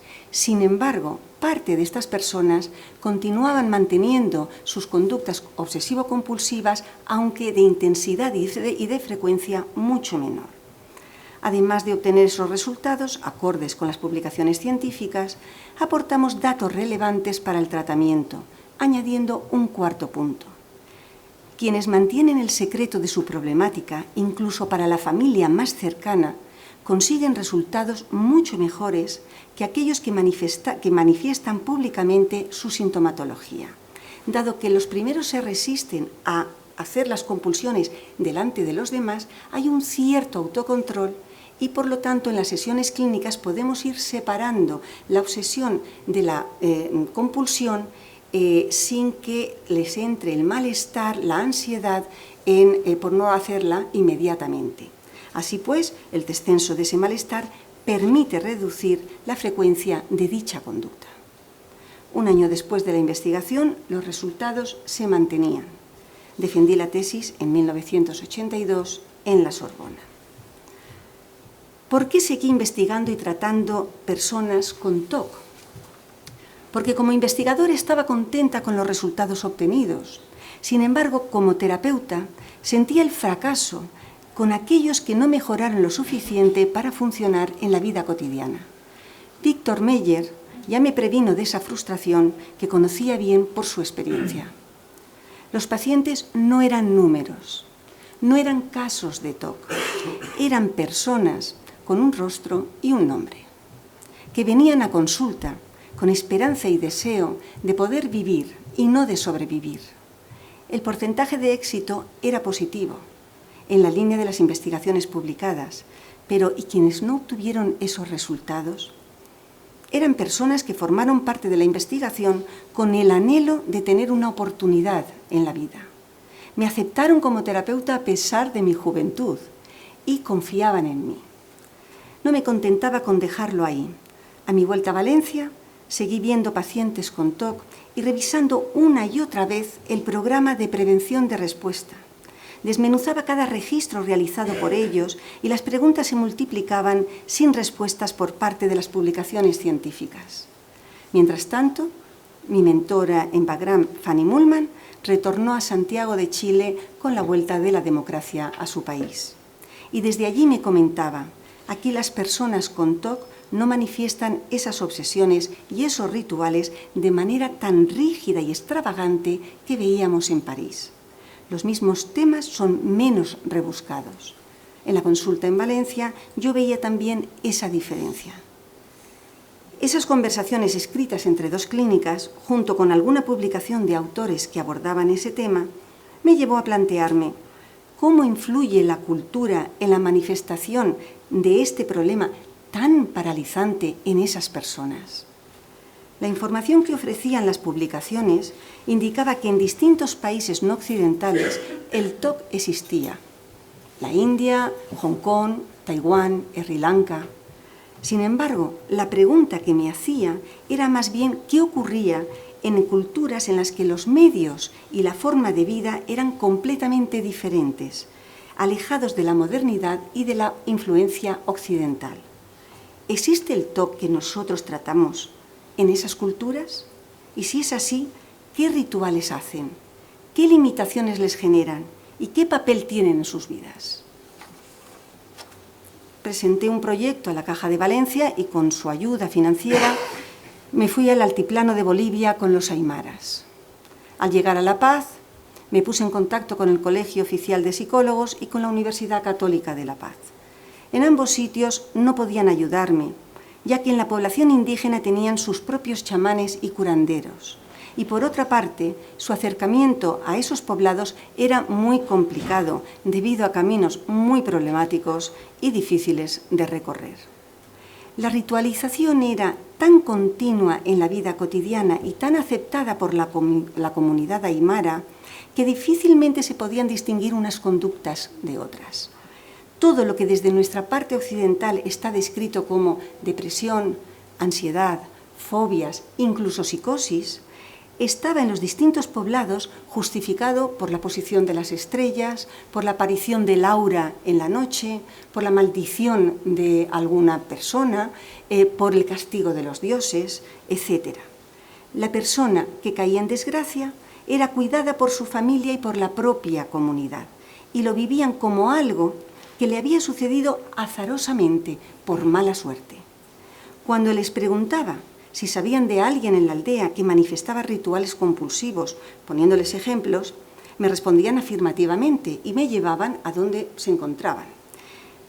Me comentaban con naturalidad que sus rituales los normalizaba el chamán o el curandero, instándoles a hacerlos de acuerdo al momento del día, para deshacer maldiciones. Los cuadernos de campo de entonces me sirvieron años más tarde. Volví a España y en muy breve tiempo llegué a la Universidad de Málaga. Las posibilidades académicas permitieron solicitar y conseguir ayudas del Ministerio de Educación, de la Junta de Andalucía y de la propia universidad, con lo cual pude poco a poco generar un equipo investigador sobre el TOC. Esa década de los 80 fue muy productiva a nivel internacional en investigaciones científicas sobre el TOC, tanto en el este de Estados Unidos, fundamentalmente Filadelfia y Boston, como en Londres, con el Moseley Hospital, con Rachman como primera figura, y con Meyer y Salkowskis, entre otros. En 1992, De Silva y Rachman escriben un libro cuyo título era contundente: Trastorno obsesivo compulsivo, los hechos. ¿De qué hechos hablan De Silva y Rachman? Hay compulsiones encubiertas o mentales y tienen las mismas características que las compulsiones abiertas. Las compulsiones encubiertas no deben confundirse con las obsesiones. A veces la obsesión aparece y se produce sola sin tener compulsiones a continuación. Lo preocupante no es la presencia de obsesiones con o sin compulsiones, sino el grado de ansiedad, el grado de malestar que les provoca en sus vidas. Las obsesiones y las compulsiones son frecuentes en la población general. La diferencia entre estas y las de las personas que sufren TOC no es de contenidos. Las diferencias que existen entre ambos es su frecuencia, recurrencia y persistencia, así como la intensidad de la angustia, que es mucho menor en la población general. Muchos pacientes manifiestan que no tienen ansiedad, sino incomodidad generalizada, tensión o sensación de culpabilidad. Así pues, más que considerar que es un trastorno del grupo de ansiedad, se trata de desasosiego, un término que comprende todas estas emociones. La aparición de la obsesión y sus siguientes compulsiones tienen una secuencia. Aparece un disparador que puede ser un acontecimiento, un sentimiento, un desasosiego o una urgencia obsesiva, que desencadena la obsesión. Y esta, a continuación, normalmente aparece la compulsión para disminuir, tiene como fin el disminuir el grado de desasosiego o evitar que aparezcan esas consecuencias tan terribles a personas cercanas o a ellas mismas. Además, de las compulsiones existen también en distintas personas que sufren TOC, también tienen evitación a situaciones donde normalmente aparece el disparador. Y hay pacientes con lentitud obsesiva primaria.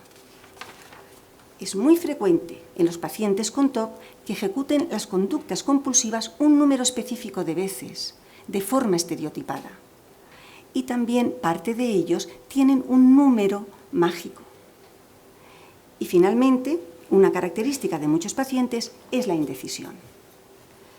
Podemos decir que los años 90 son fructíferos en publicaciones sobre el TOC, tanto en epidemiología como en clínica, así como también en la elaboración y validación de cuestionarios que lo detecten, qué tipo de TOC y con qué contenidos.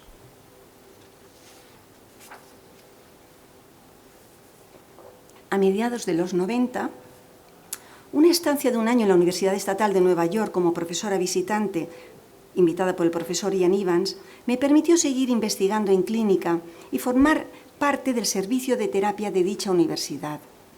El intercambio de conocimientos sobre el tema fue productivo, permitió publicaciones y a mi vuelta a Málaga plantear nuevos objetivos de investigación. Así pues, todo esto nos ayudó al final de la década de los 90 y el comienzo del siglo XXI a desarrollar varias líneas de investigación. La construcción y validación de pruebas, así como la adaptación de otras a nuestro país. Estudiamos la aplicación de la prevención de respuesta con variantes de acuerdo a componentes diferentes de unos a otros pacientes. investigamos la importancia de la característica egodistónica de la obsesión para poder diferenciar esta de patologías egosintónicas respecto al tratamiento. Y también examinamos la prevalencia de obsesiones y compulsiones en amplias muestras de niños. Además, realizamos investigaciones que se basaban en algunas pocas publicaciones internacionales.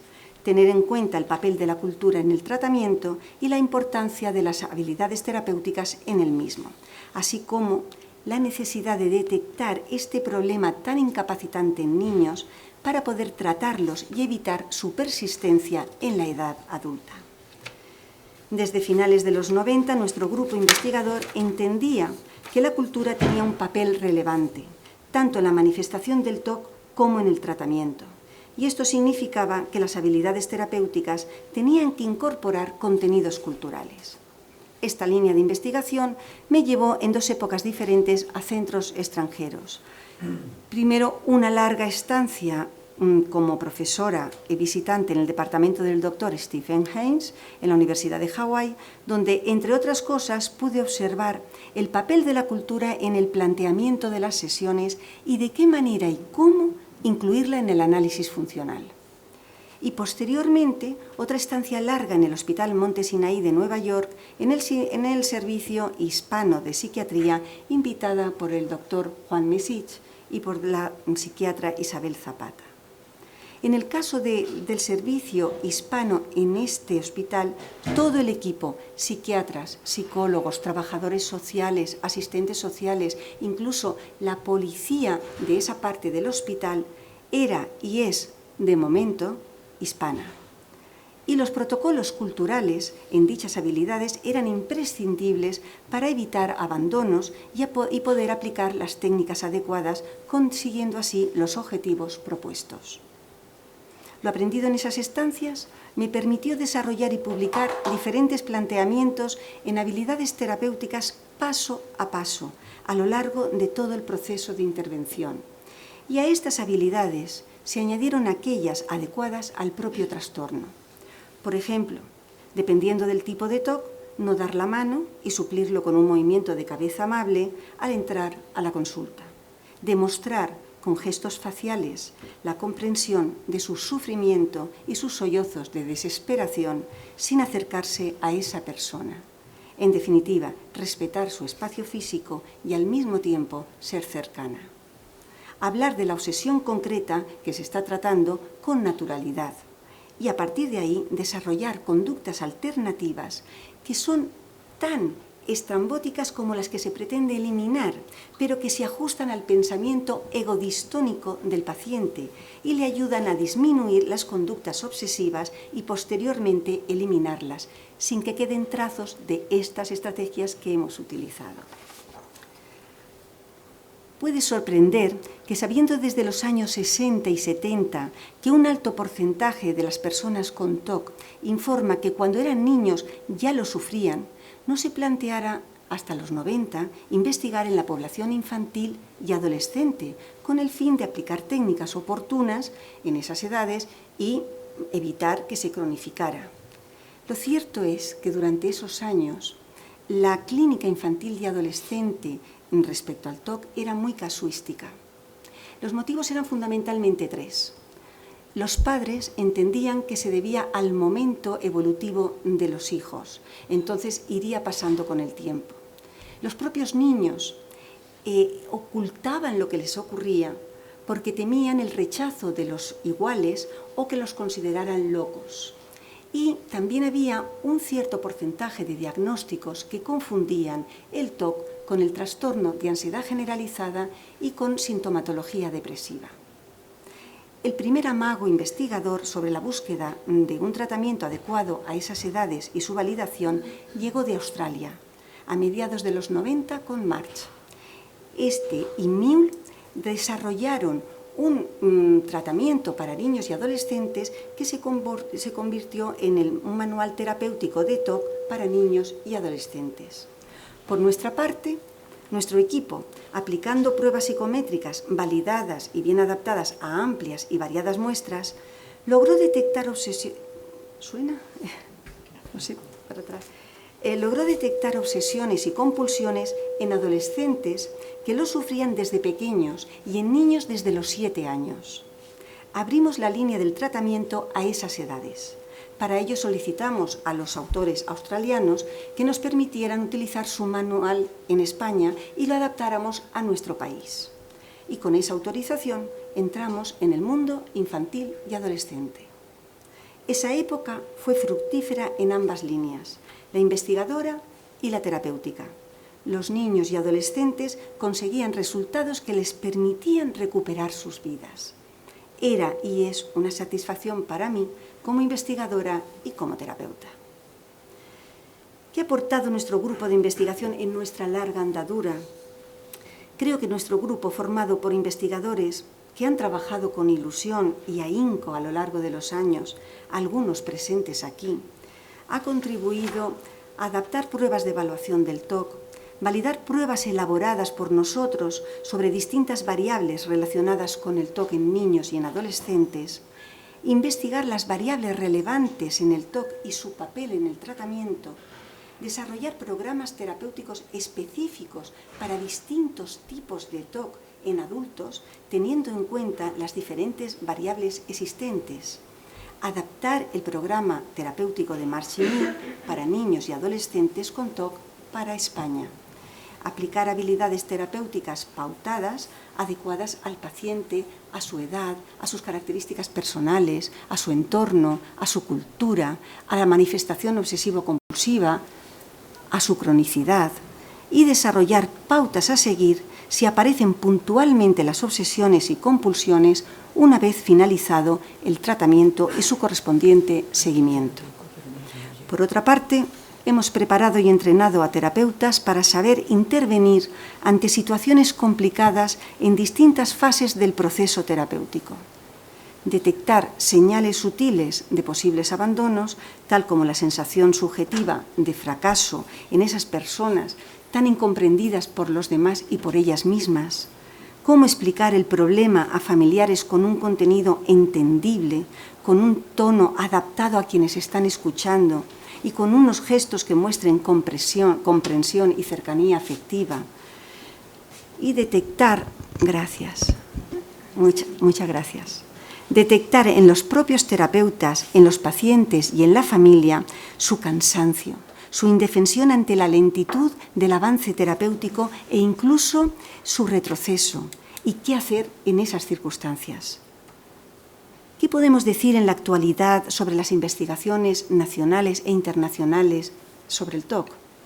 Fundamentalmente hay dos grandes líneas. Una de la parte de las técnicas que lo que se pretende es generar nuevas técnicas que puedan trabajar esas variables que las anteriores no han podido conseguir resultados.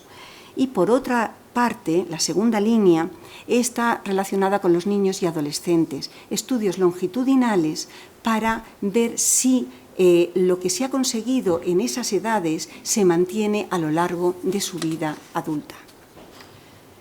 Llegados aquí, me gustaría señalar las palabras de dos grandes investigadores y terapeutas, Volpe y Ragman, que coinciden completamente con mi manera de pensar y sentir. Desde el punto de vista del tratamiento, Volpe insiste, un buen terapeuta tiene que estar interesado en el sufrimiento humano, tener el deseo de hacer lo que pueda para disminuir ese sufrimiento. Desde la investigación, Ragman señala, la investigación actual y futura conducirá a la mejora de las estrategias de tratamientos existentes y al desarrollo de otros nuevos. Ayudará también a comprender mejor la etiología y otras muchas cuestiones. Como cualquiera interesado en este área, esperamos impacientes la llegada de estos hallazgos. Finalmente, me gustaría, y con su permiso, volver al comienzo del discurso con las palabras de Paul Ekman. Suelo decir a mis hijos que vivan la vida de modo que cuando lleguen a mi edad puedan mirar hacia atrás y decir, he tratado de que el mundo sea un poco mejor que cuando lo encontré. Y aunque no lo haya conseguido, he hecho las cosas lo mejor que he sabido. Muchas gracias.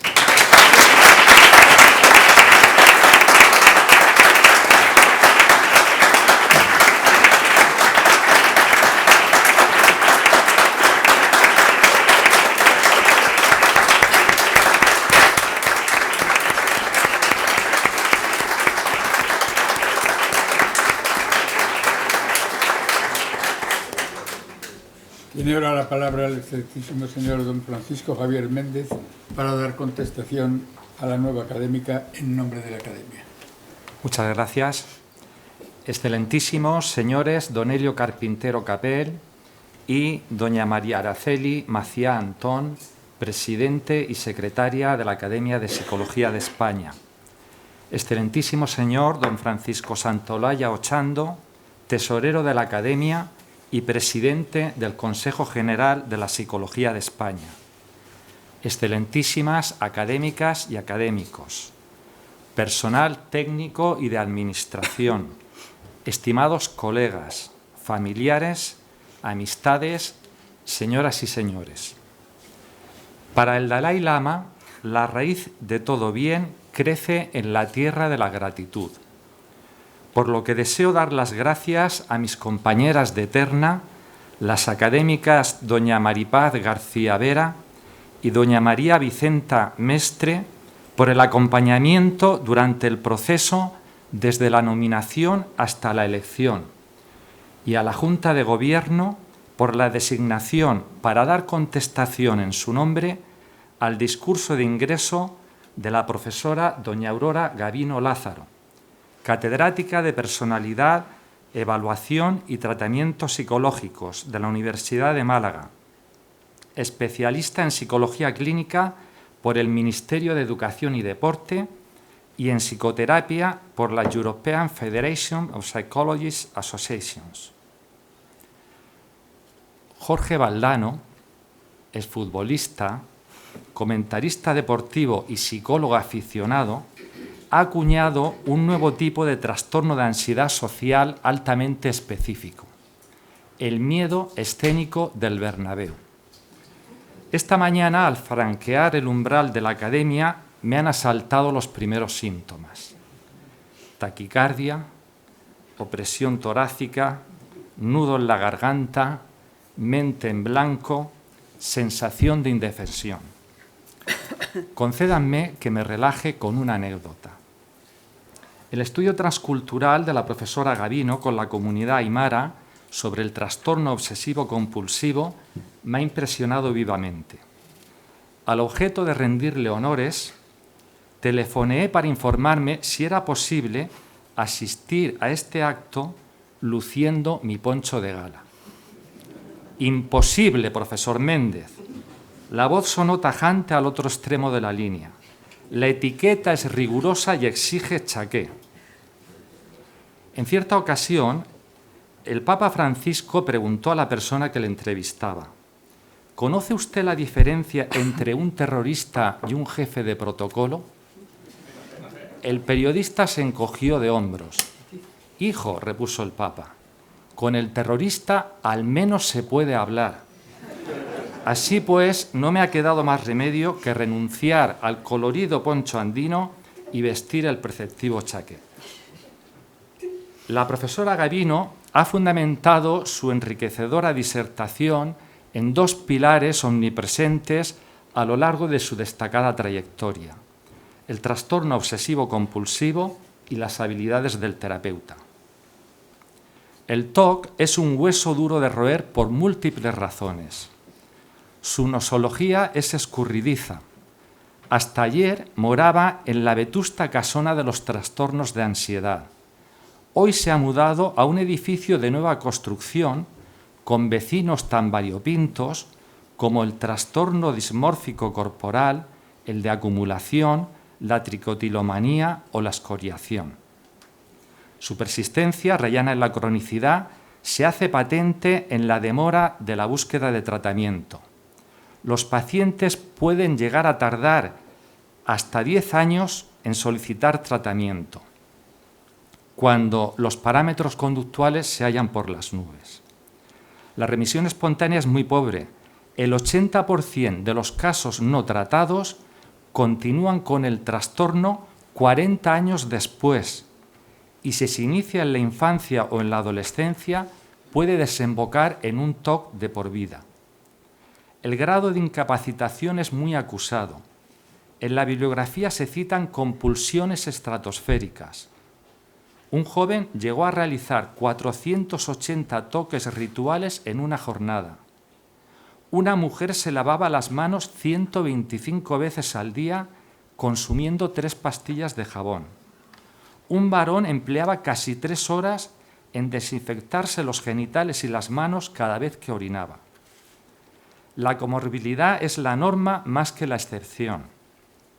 3 de cada 4 pacientes reciben el diagnóstico adicional de un trastorno de ansiedad, 2 de cada 3 de un trastorno depresivo y hasta 1 de cada 3 del trastorno de personalidad obsesivo-compulsiva o el de tics.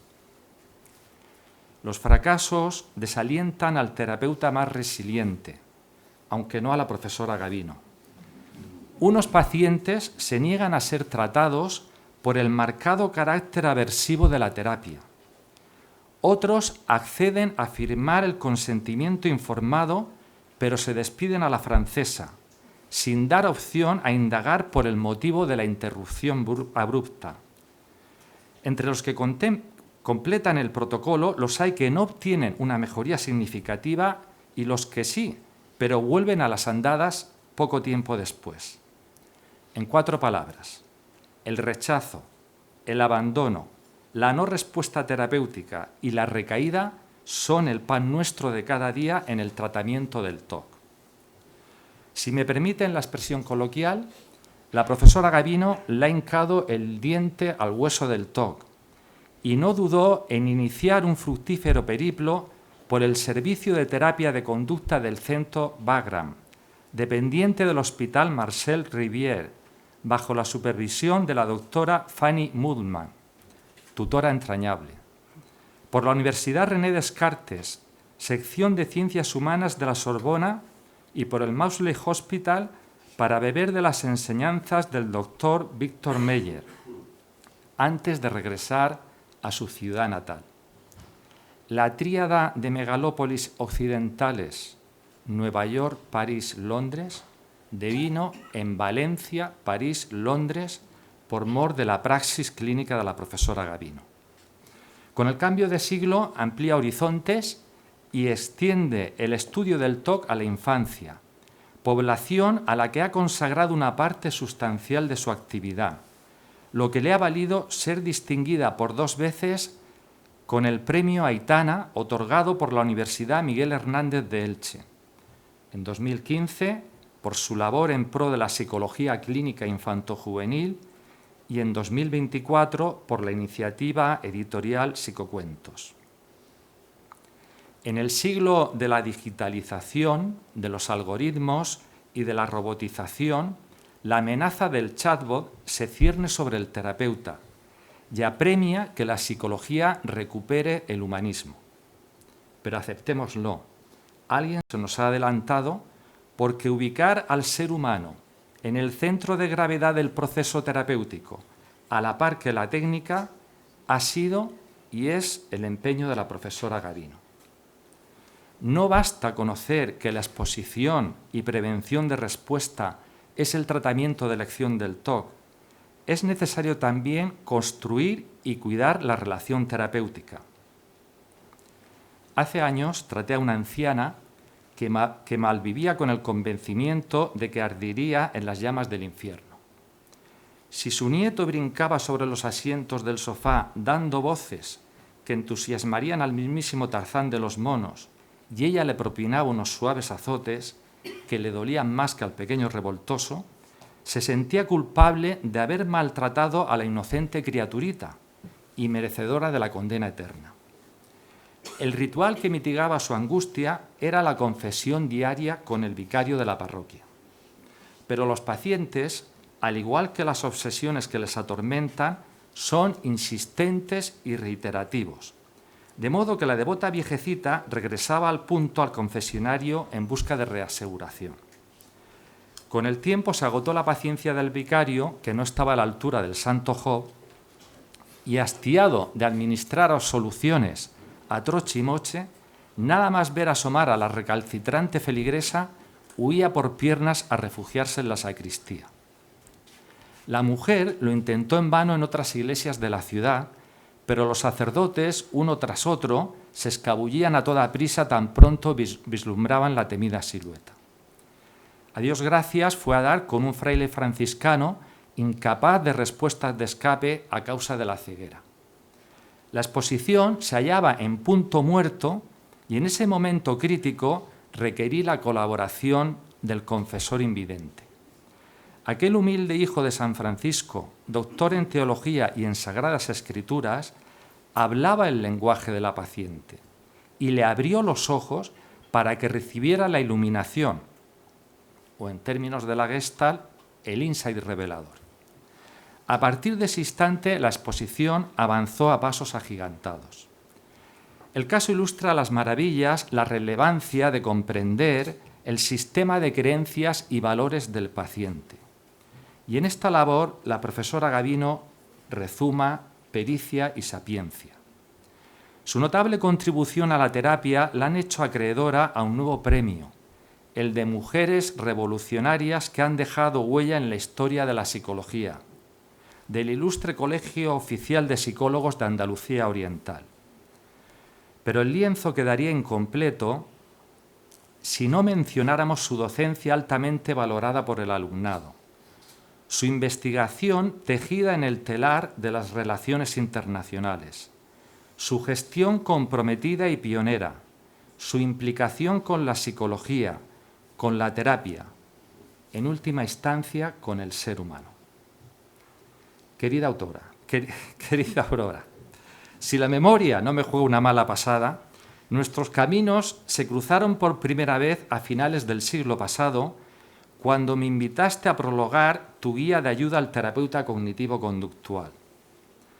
Con la tinta todavía fresca de tu último libro, Las habilidades terapéuticas sobre mis propios pasos, en el que me has vuelto a brindar la oportunidad de escribir unas líneas, esta vez el epílogo, he sentido que se cerraba el círculo.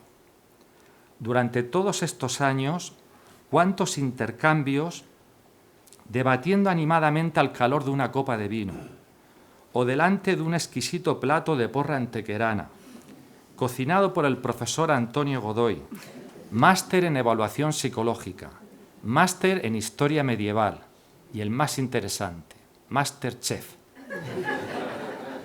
No puedo resistirme a reseñar una anécdota que describe tu carácter noble y desprendido. Marchábamos al Congreso de la Sociedad Española de Psicología Clínica Infantojuvenil con nuestra amiga común, doña Inmaculada Jorge, directora de Pirámide, a la que tanto tenemos que agradecer por su labor editorial en favor de la psicología. Y me propusiste codirigir la colección Psicocuentos. Me negué. A fin de cuentas, aquel era un proyecto tuyo. Incluso habías escrito los primeros relatos protagonizados por el héroe infantil Alex. Pero fue en vano. Me considero afortunado cuando cayó en mis manos un ensayo científico merecedor del Nobel. Se intitula Historia de una obsesión y retrata fidedignamente a su protagonista. Obsesión por formarse con maestros doctos, entre los que brilla con luz propia la profesora María Victoria del Barrio. Obsesión por aprender constantemente y estar al día. Obsesión por transmitir el conocimiento con rigor a la par que con amenidad. Obsesión por investigar temas relevantes para la terapia. Obsesión por difundir la psicología. Obsesión por procurar el bienestar de los pacientes. Obsesión, en definitiva, por una sociedad más sana, más justa, más solidaria. La historia está inconclusa y, como las series que despiertan el fervor del público, continuará. Abraham Maslow define la peak experience como la experiencia de vida en el que la persona se siente en completa armonía consigo misma y con lo que la rodea. Querida Aurora, has escalado la cumbre. Hoy es tu día. Disfruta y goza. La Academia de Psicología te acoge de corazón. Bienvenida. Muchas gracias.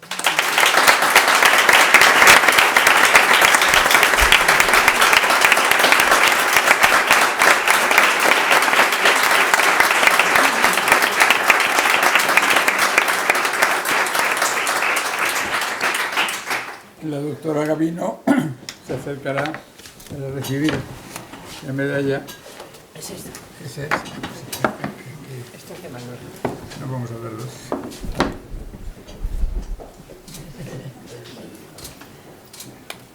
Vamos allá.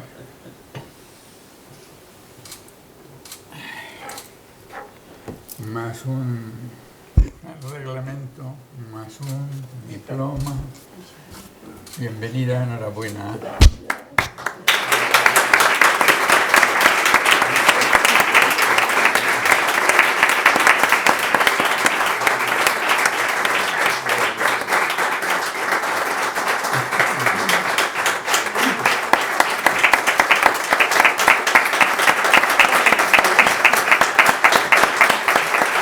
Puede sentarse con sus compañeros,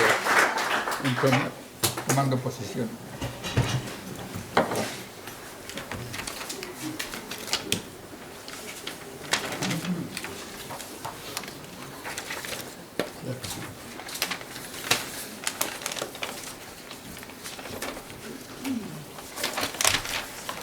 Señoras y señores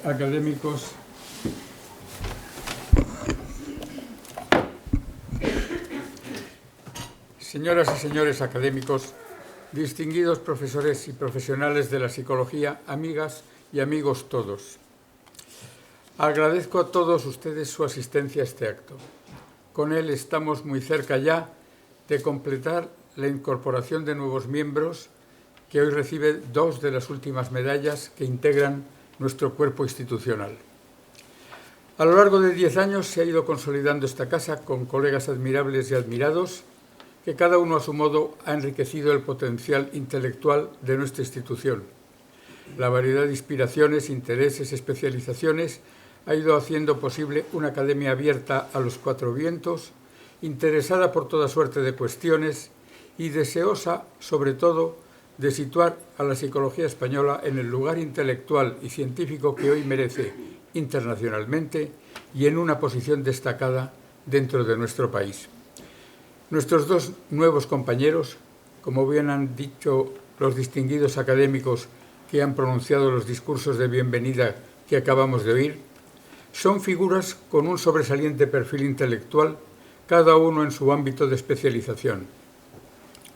El ámbito de la psicología cognitiva y la neuropsicolingüística, en que desde hace tiempo sobresale el doctor Manuel de Vega, cuya introducción a la psicología cognitiva marcó en 1984, como recordaba Pío Tudela, una nueva época entre nosotros, y el mundo de la humanización de la psicología clínica que ha procurado llevar adelante la doctora Gavino, no solo interesada por los tratamientos técnicos del trastorno obsesivo-compulsivo, sino también por la comprensión de los problemas a través de la literatura creativa, de unos cuentos psicológicos en los que ha querido unir la historia de ficción con el comentario psicológico especializado correspondiente. Es una empresa que ha hecho posible el apoyo técnico de la editorial Pirámide, una editorial que tan cerca está de esta academia y también difunde muchos de nuestros trabajos originales.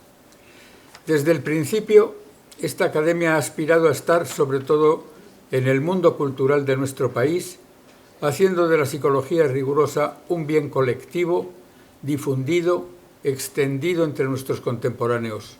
Hemos asumido por eso la comunicación digital y la presencia permanente en Internet y un gran número de conferencias, comentarios y críticas realizadas por nuestros académicos están en el mundo digital al alcance del enorme mundo de lengua española que se extiende principalmente de modo creativo y diferenciado a ambos lados del Atlántico.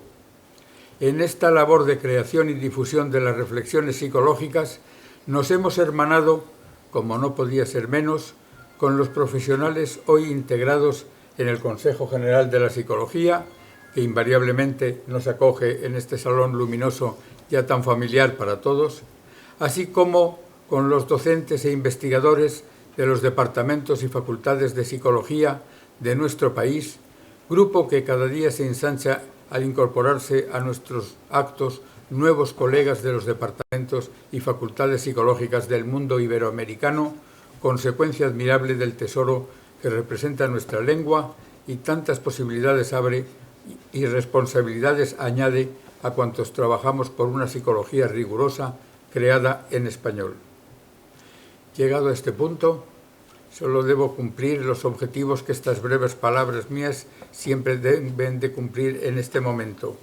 Honrar a los nuevos académicos y felicitarles por sus discursos. Felicitar y agradecer a los compañeros que les han recibido formalmente con las excelentes intervenciones que hemos oído.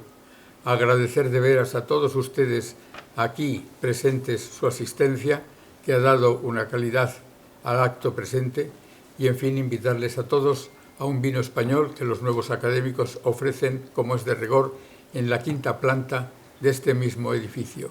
Nada más, se levanta la sesión.